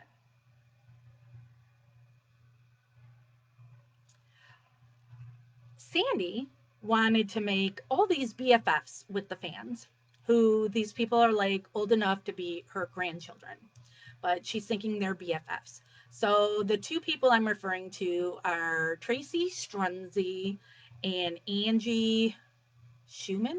Is that her name?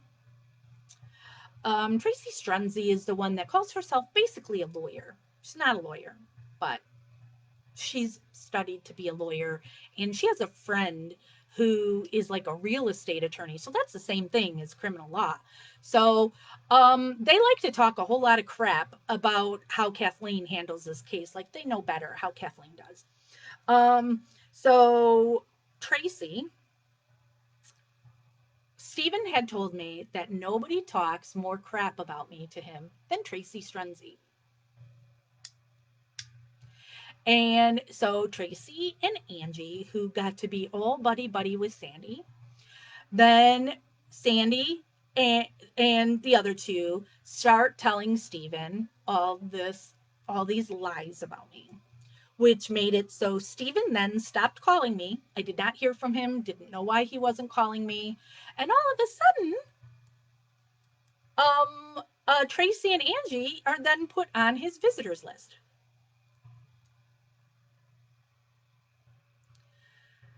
So whatever. I move on. Stephen's not talking to me. Oh well, because just like all of you, you're here because you believe in Stephen's innocence and you support him being freed. You don't need to have any kind of relationship with Stephen to be advocating for his release. So Stephen Avery Project continues. Then one day out of the blue, Stephen calls me. Months later. And when I answer, he's laughing because Stephen, most of the time when I talk to him, he's laughing. He's like, well, hello, stranger. I bet you're surprised to hear from me. And that's when I learned that he told me about Tracy and Angie and Sandy telling him all this stuff about me to get him all upset at me. But now Sandy was upset at Tracy and Angie because she felt used by them because they were her BFFs coming and hanging out with her all the time. And now that they got put on Steven's visitors list, they used to go visit with Sandy, but now they're going to visit without her.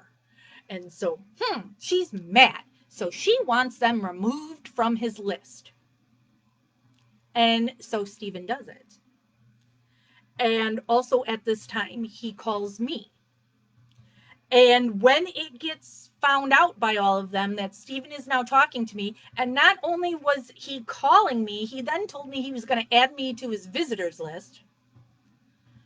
Crap hit the fan from that, where they then said I manipulated Steven to remove them off the list so he would add me. And that's not what happened at all. Steven called me out of the blue. I was just going about my business. It's because now Sandy was talking all this crap to him about those two girls, that Sandy was now all jealous about them, that they were spending time with him, that she wasn't included, and she wanted them gone. But now Sandy was still being phony with those two girls. And so the three of them together are making it out like it's Jax. Jax did all of this. Look what Jax did. And so then they had all this carrying on where all these posts were made in Carla's groups and such of, and all these people, Lisa Zukowski, all of them were making these posts that they no longer support Steven. If Steven is going to talk to me, they don't support him anymore and they'll just support Brendan. Now, meanwhile, I don't give a smurf who Steven talks to. I don't like any of those people. Look at what they've done to me. I don't like any one of them. If Steven talks to him, Steven talks to him. Not my business. I don't care. I don't have to have anything to do with them. That's all that matters to me.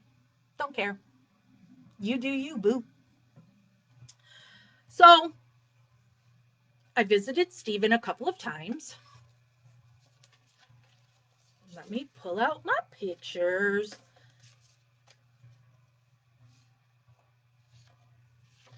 That's the very first visit I had with Steven.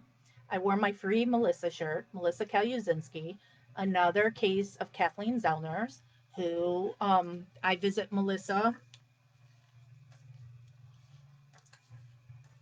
Jesus, I've got too many pictures. Let me show you because then, yeah. Because then when I visited Melissa after that, I wore Injustice Avery wear on that visit with Melissa. You know, so I wear a Melissa shirt when I visit Steven and an Avery shirt when I visited Melissa. Here's another visit with Steven. So I visited him a couple of times. The last time I know I went and visited him was on Father's Day. I don't remember if it was 2 years ago or more. And then all of a sudden, I wasn't hearing from him. And Sandy made a post in her group saying that Steven wanted her to post that he has removed me and is upset with me because I was talking smurf about his mom. So Sandy, Tracy, and Angie had lied to Steven and said I was telling people not to help out Dolores. At that time, something in Dolores's home had broke, a refrigerator, a washer dryer, one of those. I can't remember which it was because they're always asking for money for something and saying it's for Dolores. And so the thing I said, the thing that I have always consistently said is you don't ever give money to that family. If somebody wanted to give money to Dolores, send it to her directly, put it in Steven's commissary, give it to Kathleen Zellner. That's what I said then. But they told Steven I was telling people not to help Dolores. That's not what I was saying at all. I'm saying you do not filter it through those people's hands. Oh, and let me tell you, in this time too, when I started talking to Steven again, Steven, even though everything his family does to him, he still goes, but they're my family. Steven would talk so much crap to me about all of his family members. He knows what they're all doing. He has seen it for years, but he's like, but they're family. So he had said he wanted Carla and I to make peace. And I said, all right, Stephen, if that's what you want, that's what I'll do. Have Carla call me.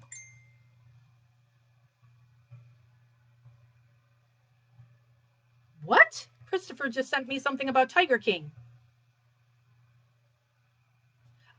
Sorry, blah blah. So it's another thing of these calls that I have with Carla that I can remember clear as day because I was working as a field organizer. I work in politics, and so I was running a phone bank for the person I supported for governor, who won, yay! And I'm hoping to work for him again this year. He's running for reelection, yay! Um, but I was in Chicago because I was running phone banks twice a week for him, one out here in the suburbs and one in Chicago.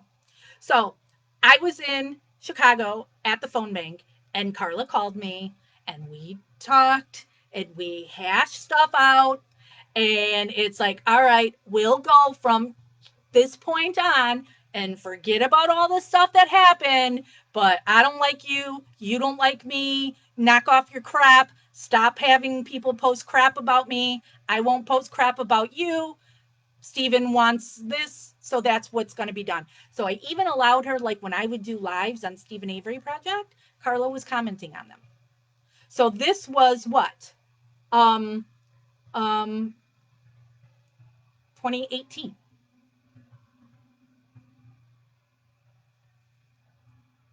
So I did that because Stephen asked. Let Carla actually comment, and oh, she loved it. She loved being able, on Stephen Avery Project during lives to chat away.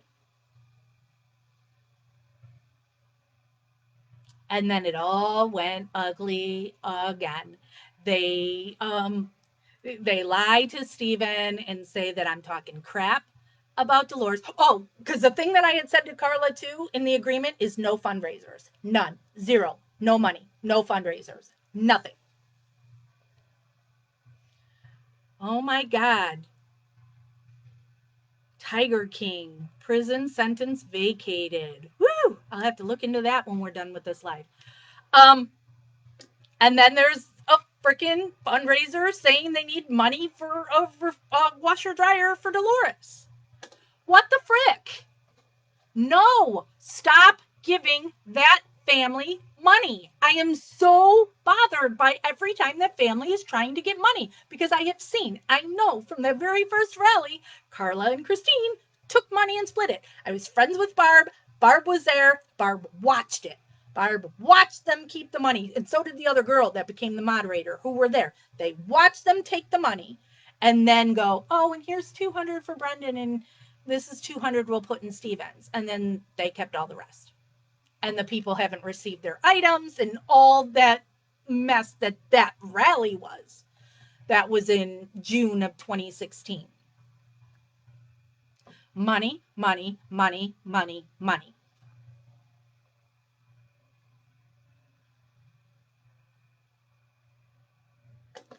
So now you have Thursday last week.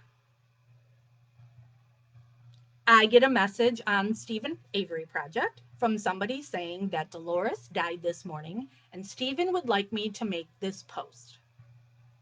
I haven't talked to Stephen or had anything to do with Stephen for 2 years or more.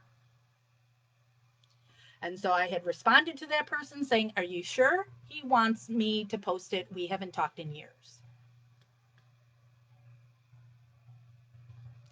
And so I made the post, not knowing for sure if this was even true. I made the post saying, I don't know if it's true, but again, I'm being told Stephen wanted me to post this, so I will post it. And there's so much more, there's things over the years that Stephen asked me to do. Example, Stephen wanted me to poke the bear on Stephen Avery Project. Another time I can remember the phone call because I was down in Springfield for something political and I was in my hotel room in Springfield.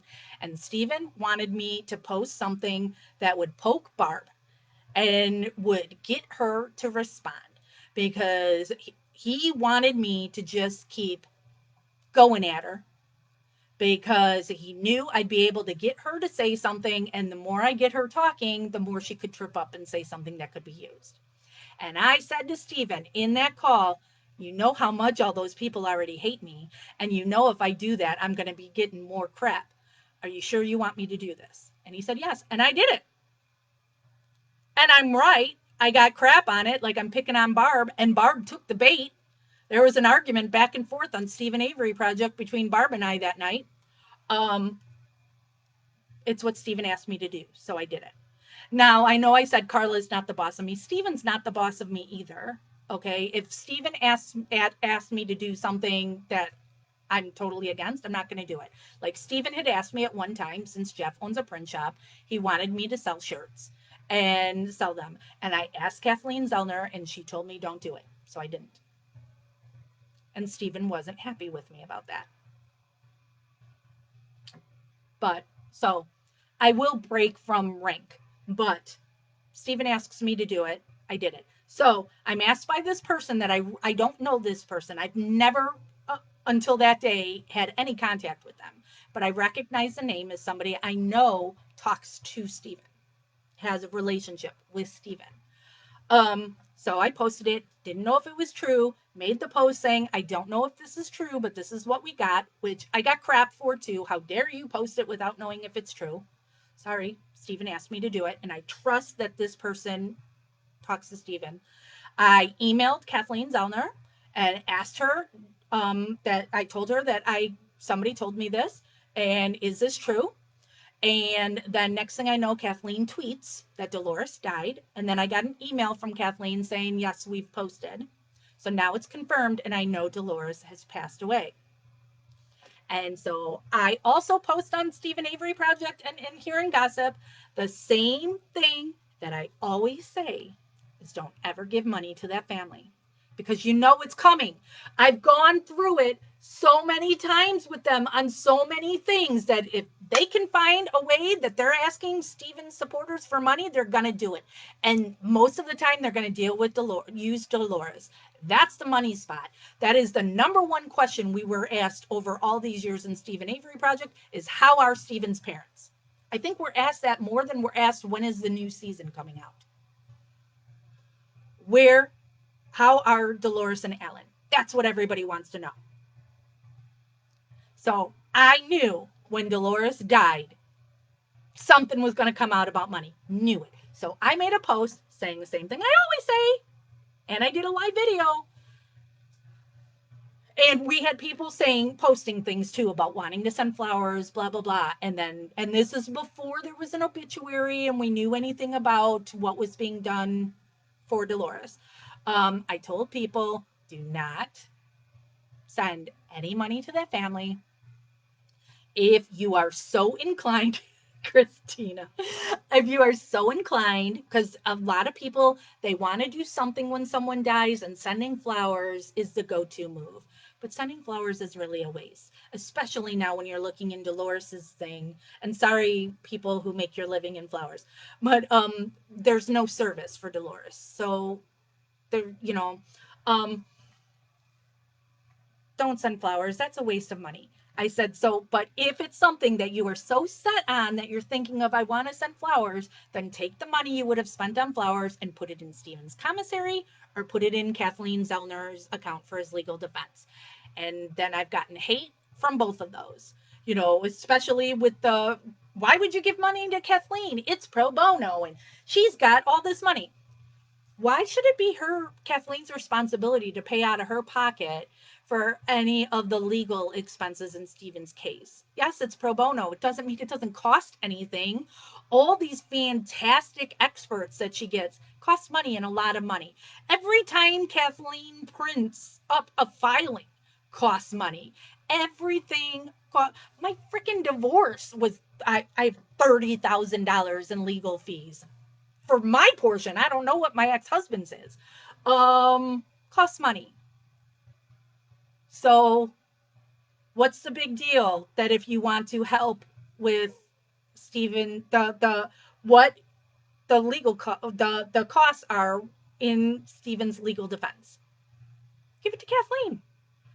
How much money? Oh, well, she's got this much money. I don't know how much money she has, and I don't care. Doesn't have to be her responsibility to pay for that. We've got all these supporters. Supporters could pay for his legal fees, and Kathleen could use money she has to help somebody else who's wrongfully convicted who doesn't have a Netflix special and all these hundreds and thousands and millions, bajillions of people around the world that follow the case that will help. But that's all I told people. If you're going to, you commissary or Kathleen, just do that. Now we see all this crap that Stephen's family is once again spewing about Stephen, and Carla keeps saying over and over again, oh, Stephen asking for money, when it should be about Dolores. Stephen didn't freaking ask for money. I said it. And when I posted that, it was before I have now had any contact again with Stephen. I have not talked to Stephen one-on-one. I've only talked to him through two other people who were on the phone with him at the time, that they were messaging me and going back and forth. Stephen claims he's going to call me, but these people told me Stephen has also said he doesn't like me. So whether or not he doesn't like me because of lies he's been told about me, or he just doesn't like me, which I get, I can be a lot to deal with. So I don't begrudge somebody if they don't like me. I get it. Stephen may not like me. Don't care. Doesn't have to like me. Doesn't change that I know what happened to him is wrong and what is happening to Stephen by his family is wrong. But I have to keep trying to clear that part up that Carla is twisting, like they always do. Stephen hasn't asked for any freaking money. Stephen is saying that his father has covered the expenses for his wife and paid for that years ago, like lots of elderly people have done, that they made all their arrangements previously to not leave it on their children, so that Ellen has them set up for himself as well. And the family doesn't need this money for Dolores. And we already know that she's being cremated and there's not being a service. There's going to be a private family thing. Why do people need to pay for your private family thing? Especially when you aren't supporting Stephen. So you're using these pages and you're claiming you are the spokesperson for Stephen Avery, and you have family posting in your group that Stephen is guilty and he's a raper. I'm not a raper, but Stephen's a raper. Stephen is guilty. Stephen's a psychopath. But they won't allow people to talk about Bobby, where there's evidence that Bobby's a psychopath. Nope. Don't bring up Bobby. I'll defend my family from the beginning, because I'm reading Maz's thing there. I'll always defend my family. You won't defend Stephen. And if Stephen talks to me, you say that you won't talk to him anymore. You're done with him. I wash my hands of him. Way to support Stephen. Bottom line is, Stephen, not once but twice, has been wrongfully convicted for crimes that he didn't do, and that there is overall evidence to show that Stephen is innocent. And his family deserted him, except for Ellen and Dolores. Did not visit Stephen until Making a Murderer came out. They went Christmas Eve. Christina, yes, that was Kim in the wheelchair at the rally. She was there, and Barb and Carla treated her like crap. So, besides Al and Dolores, thank you for reminding me of Kim. Kim is the only other person in the family who has 100% had Stephen's back from the get-go. Not a second that she thought anything else. And they have done things that they have separated Kim and Stephen over the years. Kim is currently talking to Stephen. Not currently, like she's talking to him right now. Maybe she is, I don't know. But she does have a relationship with Stephen right now. And she went to that rally. And she was treated, I've got pictures that were sent to me from the rally where it's showing Kim in a wheelchair, off to herself. None of the supporters would have anything to do with Kim because Carla and Barb tell them horrible things, and Kim is treated like the black sheep when Kim is so unbelievably lovely and she loves Steven. Christina, Kim has some medical stuff. So um, and she's been dealing with it a long time. Um, so that's why the wheelchair. But that's why we had our rally last year that we did at Waupun. It was done for Kim because Kim had said that um, she's never included in these rallies. And if she goes to them, she's treated horribly. And so she went to this one because Stephen asked her to go. The rallies are important to Stephen because his supporters are important to Stephen. But Stephen also doesn't know what truly happens at these things, that they're really just a party for Carla and Barb. Really not much support for Stephen, especially because, Stephen stands up to them. Brendan's their little puppet, so Brendan's always the go to that they'll say, we support Brendan, but not Stephen. So Kim went because Stephen asked her to go. And so Kim and her friend Courtney went, and they were treated like crap and ignored. We had that rally last year during COVID. We had a slow turnout or a small turnout, but the people who were there, we had a lot of fun. And I originally had one scheduled for this month that I canceled a few weeks ago because I had emailed Stephen back April, or what I think it was April, when Kayla was taking Stephen to court for a restraining order. Um, and so I sent him a letter on how upset I was with what the family was doing to him once again, and just letting him know that I know he doesn't like me and isn't speaking to me, but I still support him. And I told him we had the rally last year because at the rally last year, I was selling masks that had the rally on it, and then was giving that money to Stephen and Brendan. And didn't make a whole lot of money again because we only had a handful of people, but I still put $100 in Stephen's commissary and $100 in Brendan's commissary and didn't hear from either of them, which is fine. They don't like me. They're not going to acknowledge and thank me for the money they don't care about. But so I sent him this letter in April saying we were going to be doing this rally again. Does he approve or not? Let me know. And I didn't hear from him.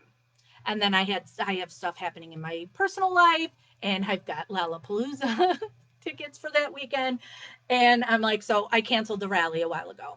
But now I'm hearing from people that Stephen always wanted us to have that rally, and that apparently somebody was supposed to relay that on to me, and it never came my way. So I am still waiting to hear from Stephen if he is going to call me, or from somebody he does talk to, because I have put it out there saying, ask Stephen if he wants me to do the rally.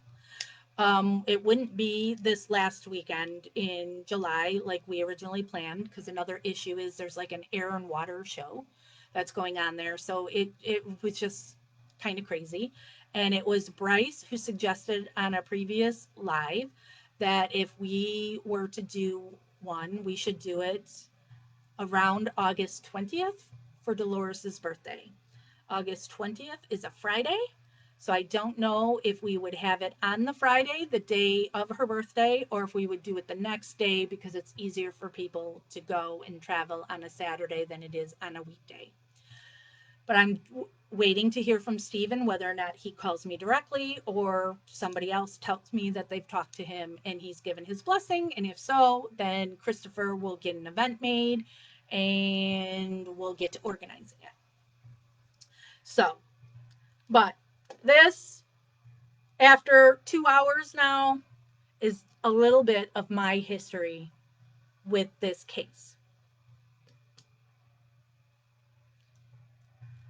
So, not related to the family, and I don't like them. You know, um, I've had to go to court because of the Avery family. Um, I mean, it's a lot. I have taken a beating over the last however many years, but I'm still here, and I'll continue to be here. We will support Stephen's release, and we support Brendan too. But Stephen Avery Project focuses mainly on Stephen. But we want, hey Jordy, um, we want Brendan released too. Brendan is innocent as well. Um, we want Stephen released. We will continue till Stephen's released and even thereafter. Once Stephen is released, you will be able to get news here on what's happening with Stephen now and, you know, his wrongful conviction case when that happens. And then we'll be able to focus on more easily on other cases. You know, right now you have to go to Justice with Jax is where we will talk about other cases because people still, even in here in MAM Gossip, where I've said you can discuss any case here, people just want to talk about Stephen and Brendan in MAM Gossip. But I am an advocate for, you know, so many wrongfully accused. Um, Melissa Kaluzinski, who I'm going to visit her next week. I went and saw her a couple weeks ago. Um, Something's happening in Melissa's case. I can't talk about it. Um, Found out about that yesterday. Um, so thank you, Courtney, clearing up that Kim's got MS. Okay, yeah. I'm so yeah. Thank you, Court. Court is the one who attended the rally. Her screen name, I know, was the one who attended the rally with Kim. So, you know, I'm not going to speak for Kim, but Courtney can. They're really close. So, yeah.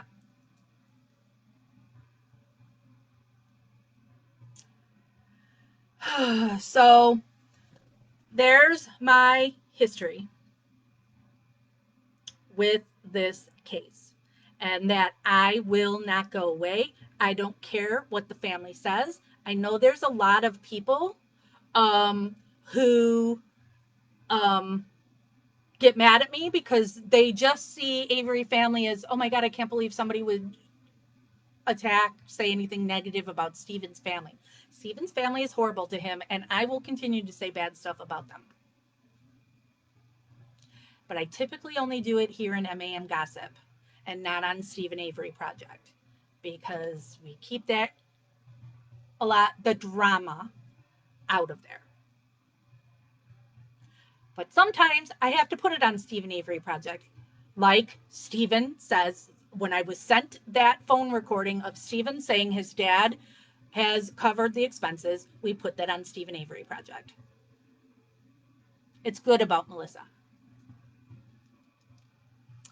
What's the next move in Stephen's case? Waiting for the judge to rule to see if we can get a new trial for Stephen. Laura asks, how is Kent doing? I have no contact with Kent. What happened with Kent? He started dating a new girl. This is the third girl in the time that I have been advocating for Kent. And so he started dating a girl, and they're now engaged. But it was, he wanted her to run all of his stuff. You know, so it got to the point where I wasn't hearing from him anymore because all of his time was spent on the girl. And like I said, there's been two other girls before this girl. Um, and just like I say about Steven, it's Kent's life. So, um, so Kent wanted this girl in charge of his page. So I made her admin and removed myself. And yeah, so I believe there's really not anything that's going to happen in Kent's case because he's he's only got a year or so left in his sentence. So I believe Kent is just going to finish out his sentence. Um, so there you go on Kent. Judge has no timeline. That's one of the horrible things with our judicial system here in the states. Is the court, the judge can take as long as they want. So now this judge or judges have cost Stephen his mother. So you can blame Manitowoc and the judges and the Avery family who kept Stephen away from his mother for the last 8 to 9 months, according to Earl, as he told TMZ.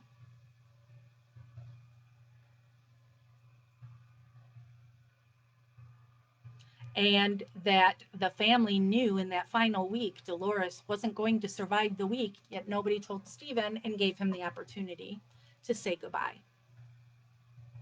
Kent is somebody who's wrongfully convicted, Rachel, here in Illinois. Um, he is represented by Doug Johnson, who is Kathleen's associate. So Kathleen is not the one who handles his case, Doug is. But Doug, I mean, whenever you see Kathleen, Doug is always sitting second chair with her. Like when I've attended Melissa's hearings that Kathleen does, Doug is there. So he's represented by Kathleen T. Zellner and Associates, and it's Doug that handles it. But Kent isn't in for murder. He's in because his wife accused him of raping her. She wanted out of the marriage. He had a lot of money, good job. They had a bunch of kids. She wanted it all. So she wanted how best to do it is to accuse him of rape. And he's completely innocent. And there's evidence, like all Kathleen's cases, that backs it up. So, but you don't hear much about Kent. It's Kent Pellegrini. You don't hear much. You don't hear about his case, and Kathleen doesn't even. I don't think she's even has him listed on her site. It's not a murder case. Melissa Kalusinski, Calusinski. She has been in prison for 12 years now for a murder she did not commit. She worked at a daycare. She was in the toddler room. This little boy, was 17 months, I think it was in a bouncy chair on the floor in the room. Melissa turned and looked at him. He was turning blue and had foam coming out of his mouth. Emergency services were called. The little boy was pronounced dead at the hospital. Melissa, who has a low IQ, like Brendan, Melissa was 22 or 23 at that time. Melissa was taken in for questioning. They had her in for hours and hours. She did ask for a lawyer during that time, and they ignored her. Um, she said it has been counted how many times that she said she was innocent and didn't do anything. They beat her down, not physically, emotionally. Well, physically, you get. Um, but eventually they just said to her, "We know it's an accident. Just say it's an accident. You'll go home." And so then Melissa says it was an accident. She dropped the kid, and she's been in prison ever since. And Kathleen has all the medical evidence to show what really happened to poor little Benjamin Kingham. Erin Moriarty from 48 Hours. That's why you'll see, if you follow Kathleen Zellner's Twitter, a lot of times she will hashtag or at Erin Moriarty. They are pretty good friends. Erin Moriarty from 48 Hours has covered Melissa's case twice. That I think Kathleen's got links on her website too. You can also Google. One is called Fight for Melissa, and one is called Blaming Melissa. I can't remember which one's first, because one's an update. Um, you can see Kathleen at work on those. I believe Kathleen has on her Melissa page too. The last time we went to court for Melissa, which just like Stevens, we've been waiting forever now in the response from the judges on that. But they did allow a camera in the courtroom that day. And so Kathleen, I believe, has the link so you can watch that entire hearing. And and it was Kathleen and Doug sitting at the table, and then I was sitting right behind Doug with the Kaluzinski family. I am really close with Melissa's family. Melissa's family are actually good ones. I was just with Melissa's dad on Monday because he needed to go to a meeting in Chicago and he doesn't like to drive in Chicago. So I had to pick him up and drive him to Chicago, drop him off, let him go to his meeting, and then drive him back home. And then I had to take him last week too. Um, so Melissa's family is lovely, and Melissa is lovely, and she's totally innocent. Thank you, Christopher, for posting blaming Melissa. What does Courtney say? Kim loves Stephen very much. He calls her often. When Dolores passed and he called her, she said he was weeping. She tries to be loving support for him, and she keeps to herself mostly. I talked to Kim recently, and yeah, she told me that Stephen was sobbing so much on that phone call, and she's never heard him like that. But then she said, and Courtney can show you the picture of Barb giving the finger at that rally. But Kim passed on a message to Carla from Steven at the rally and gave her the finger and told her to smurf off. And Kim said when she told Steven that, he laughed hysterically. um, so, yeah. And Cindy, excellent point.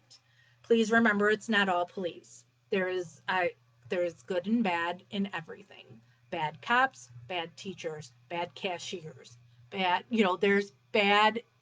You got to take everything on a case by case basis. But you need to go from the get go. Courtney's name is Ina, Ina, no, Noe. That is the name she posts by on here. So that's maybe why you're saying you can't see it because it's a different screening. Um, if you are ever questioned by the police for any reason, they are not your friend. You have to go into it thinking that, and you have to lawyer up. It's not saying that cop is going to now frame you or do something to you, but you never know. So you have to go from it in that angle. You have to. So it is not, and that is not saying all cops are bad, but you need to protect yourself or your loved ones. So everybody needs to be told. It was my biggest takeaway the first time I watched Making a Murderer. I told my then 20-year-old son, if you ever get questioned by the police for anything, even if they're questioning him because he's got some friends who get into trouble and they're asking you about your friends, lawyer, don't talk to them. Lawyer, lawyer, lawyer, lawyer. Not saying anything bad about the police, but protect yourself. Lawyer up. But also know that, as Steven says, poor people lose all the time. Look at Len Kaczynski. When you can't afford one will be appointed to you. That person works for the state. That's who pays them. So they're not necessarily going to do what's in your best interest. So if you can't get a good lawyer, you could be Kaczynski'd. But still, you have to ask for one because you don't know if you'll get a good public defender or not. Meow. All right, I have been on here way, way, way, way too long. This has now been going on 2.5 hours. But I told you I could talk forever. And I'm sure Carla and her people will go, see, she's talking all about her. 2.5 hours. But I'm asked all the time, every time I do a live on Stephen Avery Project, who are you? Are you related to the Averys? It comes up a million times because people don't start it at the beginning and they come in halfway, and then, I'm asked it again and again and again. And I know I'll be asked it again, and this won't be the last time I do a live like this to explain who I am and what my connection is. Believe me or don't, on the things that I say don't matter to me. I'm going to call it how I see it. I'm going to tell you what I know. I do not know the next time I'm going live and for what. I will probably go live maybe when ever I hear either from Stephen himself or from somebody else who tells me if Stephen has approved of a rally as we go into the organizing of that rally, if we do it focused around Dolores's birthday, August 20th. That would be in Manitowoc, or not in Manitowoc, at Waupun. We do it at the prison. And I think it was Courtney's idea last year when we were talking about the rally to have it. Okay, thank you, Ina. Yeah, I knew the service for Dolores was today. Um, Courtney, I think it was her idea to have it at the prison. And I'm like, wow, I never even thought of that, that it is, Carla's probably busy. Um, um, of having it at the prison. But yeah, because you just don't know for sure where Stephen is there in Waupun, that maybe he would be able to see or hear his supporters outside. Being there at the courthouse doing whatever, what does that do? I mean, maybe if you get some press coverage and Stephen sees it on the news, maybe. But I thought it was brilliant when I think it was Courtney who suggested Waupun, and that's why we did it last year. Stephen wants to rally, or Stephen wants rallies. Yeah. So, well, Court, I'm just waiting for his blessing on organizing it around August 20th. Like I said, that I don't know if we would do it on the 20th. That's her actual birthday because that's a Friday, or if we have the rally on Saturday, because more people could travel and go on a Saturday. So Smurf the family profiting. But that's got me in trouble before. But I will die on that sword. If you're gonna throw money at this case, you put it in Stephen's commissary. You put it in, give it to Kathleen Zellner. Period. End of story. I'll say that forever. I don't care what the GoFundMe is. I don't care what the PayPal is that you put Dolores's name on it and say it's hers. No, don't give it there. Give it to Stephen. Okay. Courtney says Kim just says Stephen wants rallies. All right, then let's say it's official. We will be planning a rally to be at Waupun around. So we'll do something. So we have something on the Friday night for Dolores, and we will have the actual rally at Waupun on the Saturday afternoon. Carol, yes, the GoFundMe was taken down that Brittany put up. Carol Ann Fitzgerald let me know about that today. We do not know why it's down. I know that a lot of you reported it, and Carol Ann was also providing anybody who asked and messaged her for the link because we weren't allowing the link in here because I don't want anybody giving it money. So I didn't want to make it easy on anybody if they were going to give it money. Um, so Carol Ann was giving everybody the link to go and report it. So I don't know if it was due to you all reporting it that it was brought down or if the family brought it down. But that GoFundMe is now gone. Thank you, Courtney. Yeah, give me confirmation. And Courtney, you have my cell phone number, so you can also text me. Um, instead of like messaging Stephen Avery Project, because it's not always me too. Courtney, we've got all the moderators also, and I'm not the one who typically answers anything that messages Stephen Avery Project. It's mostly Christopher. Um, so you don't know for sure if you're going to get me or not that way. Carol Ann says she had 20 people ask for the link. Well, great. Yeah, I'm thinking that, Cindy. Friday night would be a candlelight vigil for Dolores. And then Saturday, we would have a rally for Stephen at Waupun. So, Christopher, if you're still watching, make that event, and we will update it as we confirm details on what we'll do there. And I know in talking with Courtney, Courtney, of course, will be at the rally, and Kim will be there if able.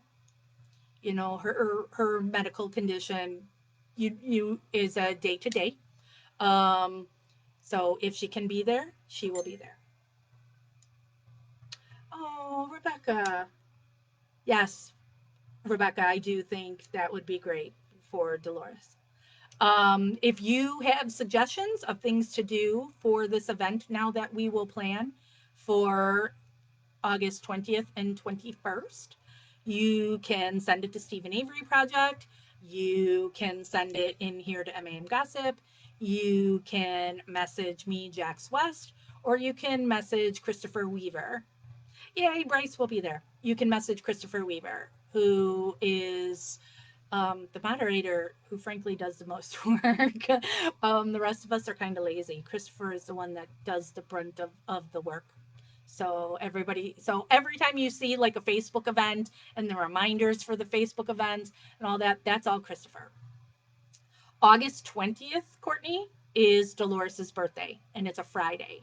So August 20th, so I'll, everybody book hotel rooms or whatever and be there on Friday. And so then on Friday night, we would get together and do a candlelight vigil for in remembering Dolores. And then Saturday, we'll do the rally at Waupun starting at 1 o'clock. You do like 1 to 3 at Waupun Correctional, and then whatever else we're going to do. So we'll probably work on stuff, where we do some lives and all that. So we'll get on that. So we can get your ideas for making signs and all that. You've now got a month notice that this is happening, and book your rooms if you're going to stay. Get it planned. So, all right, I'm really, really going to go this time. I really, really have to pee. Too much information. All right, I'm going to go. I don't know when we'll be live next, but Christopher always puts it out there unless it's a spur of the moment thing where all of a sudden I get information and I have to go live now and complain about something. That Christopher tries to put it out and give you guys all a heads up if I'm going live here or if I'm going live Stephen Avery Project or if I go live in Justice with Jax. If we do have a development in Melissa's case, that's where it would be, is my Justice with Jax stuff. So, all right. Thank you, everybody, one and all. I am so appreciative of all you who I know so support Stephen 100%. So, ooh, Paula. Paula, are you going to come again? All right. Bye. Talk soon. Investigation continues. Don't give the Avery family any money.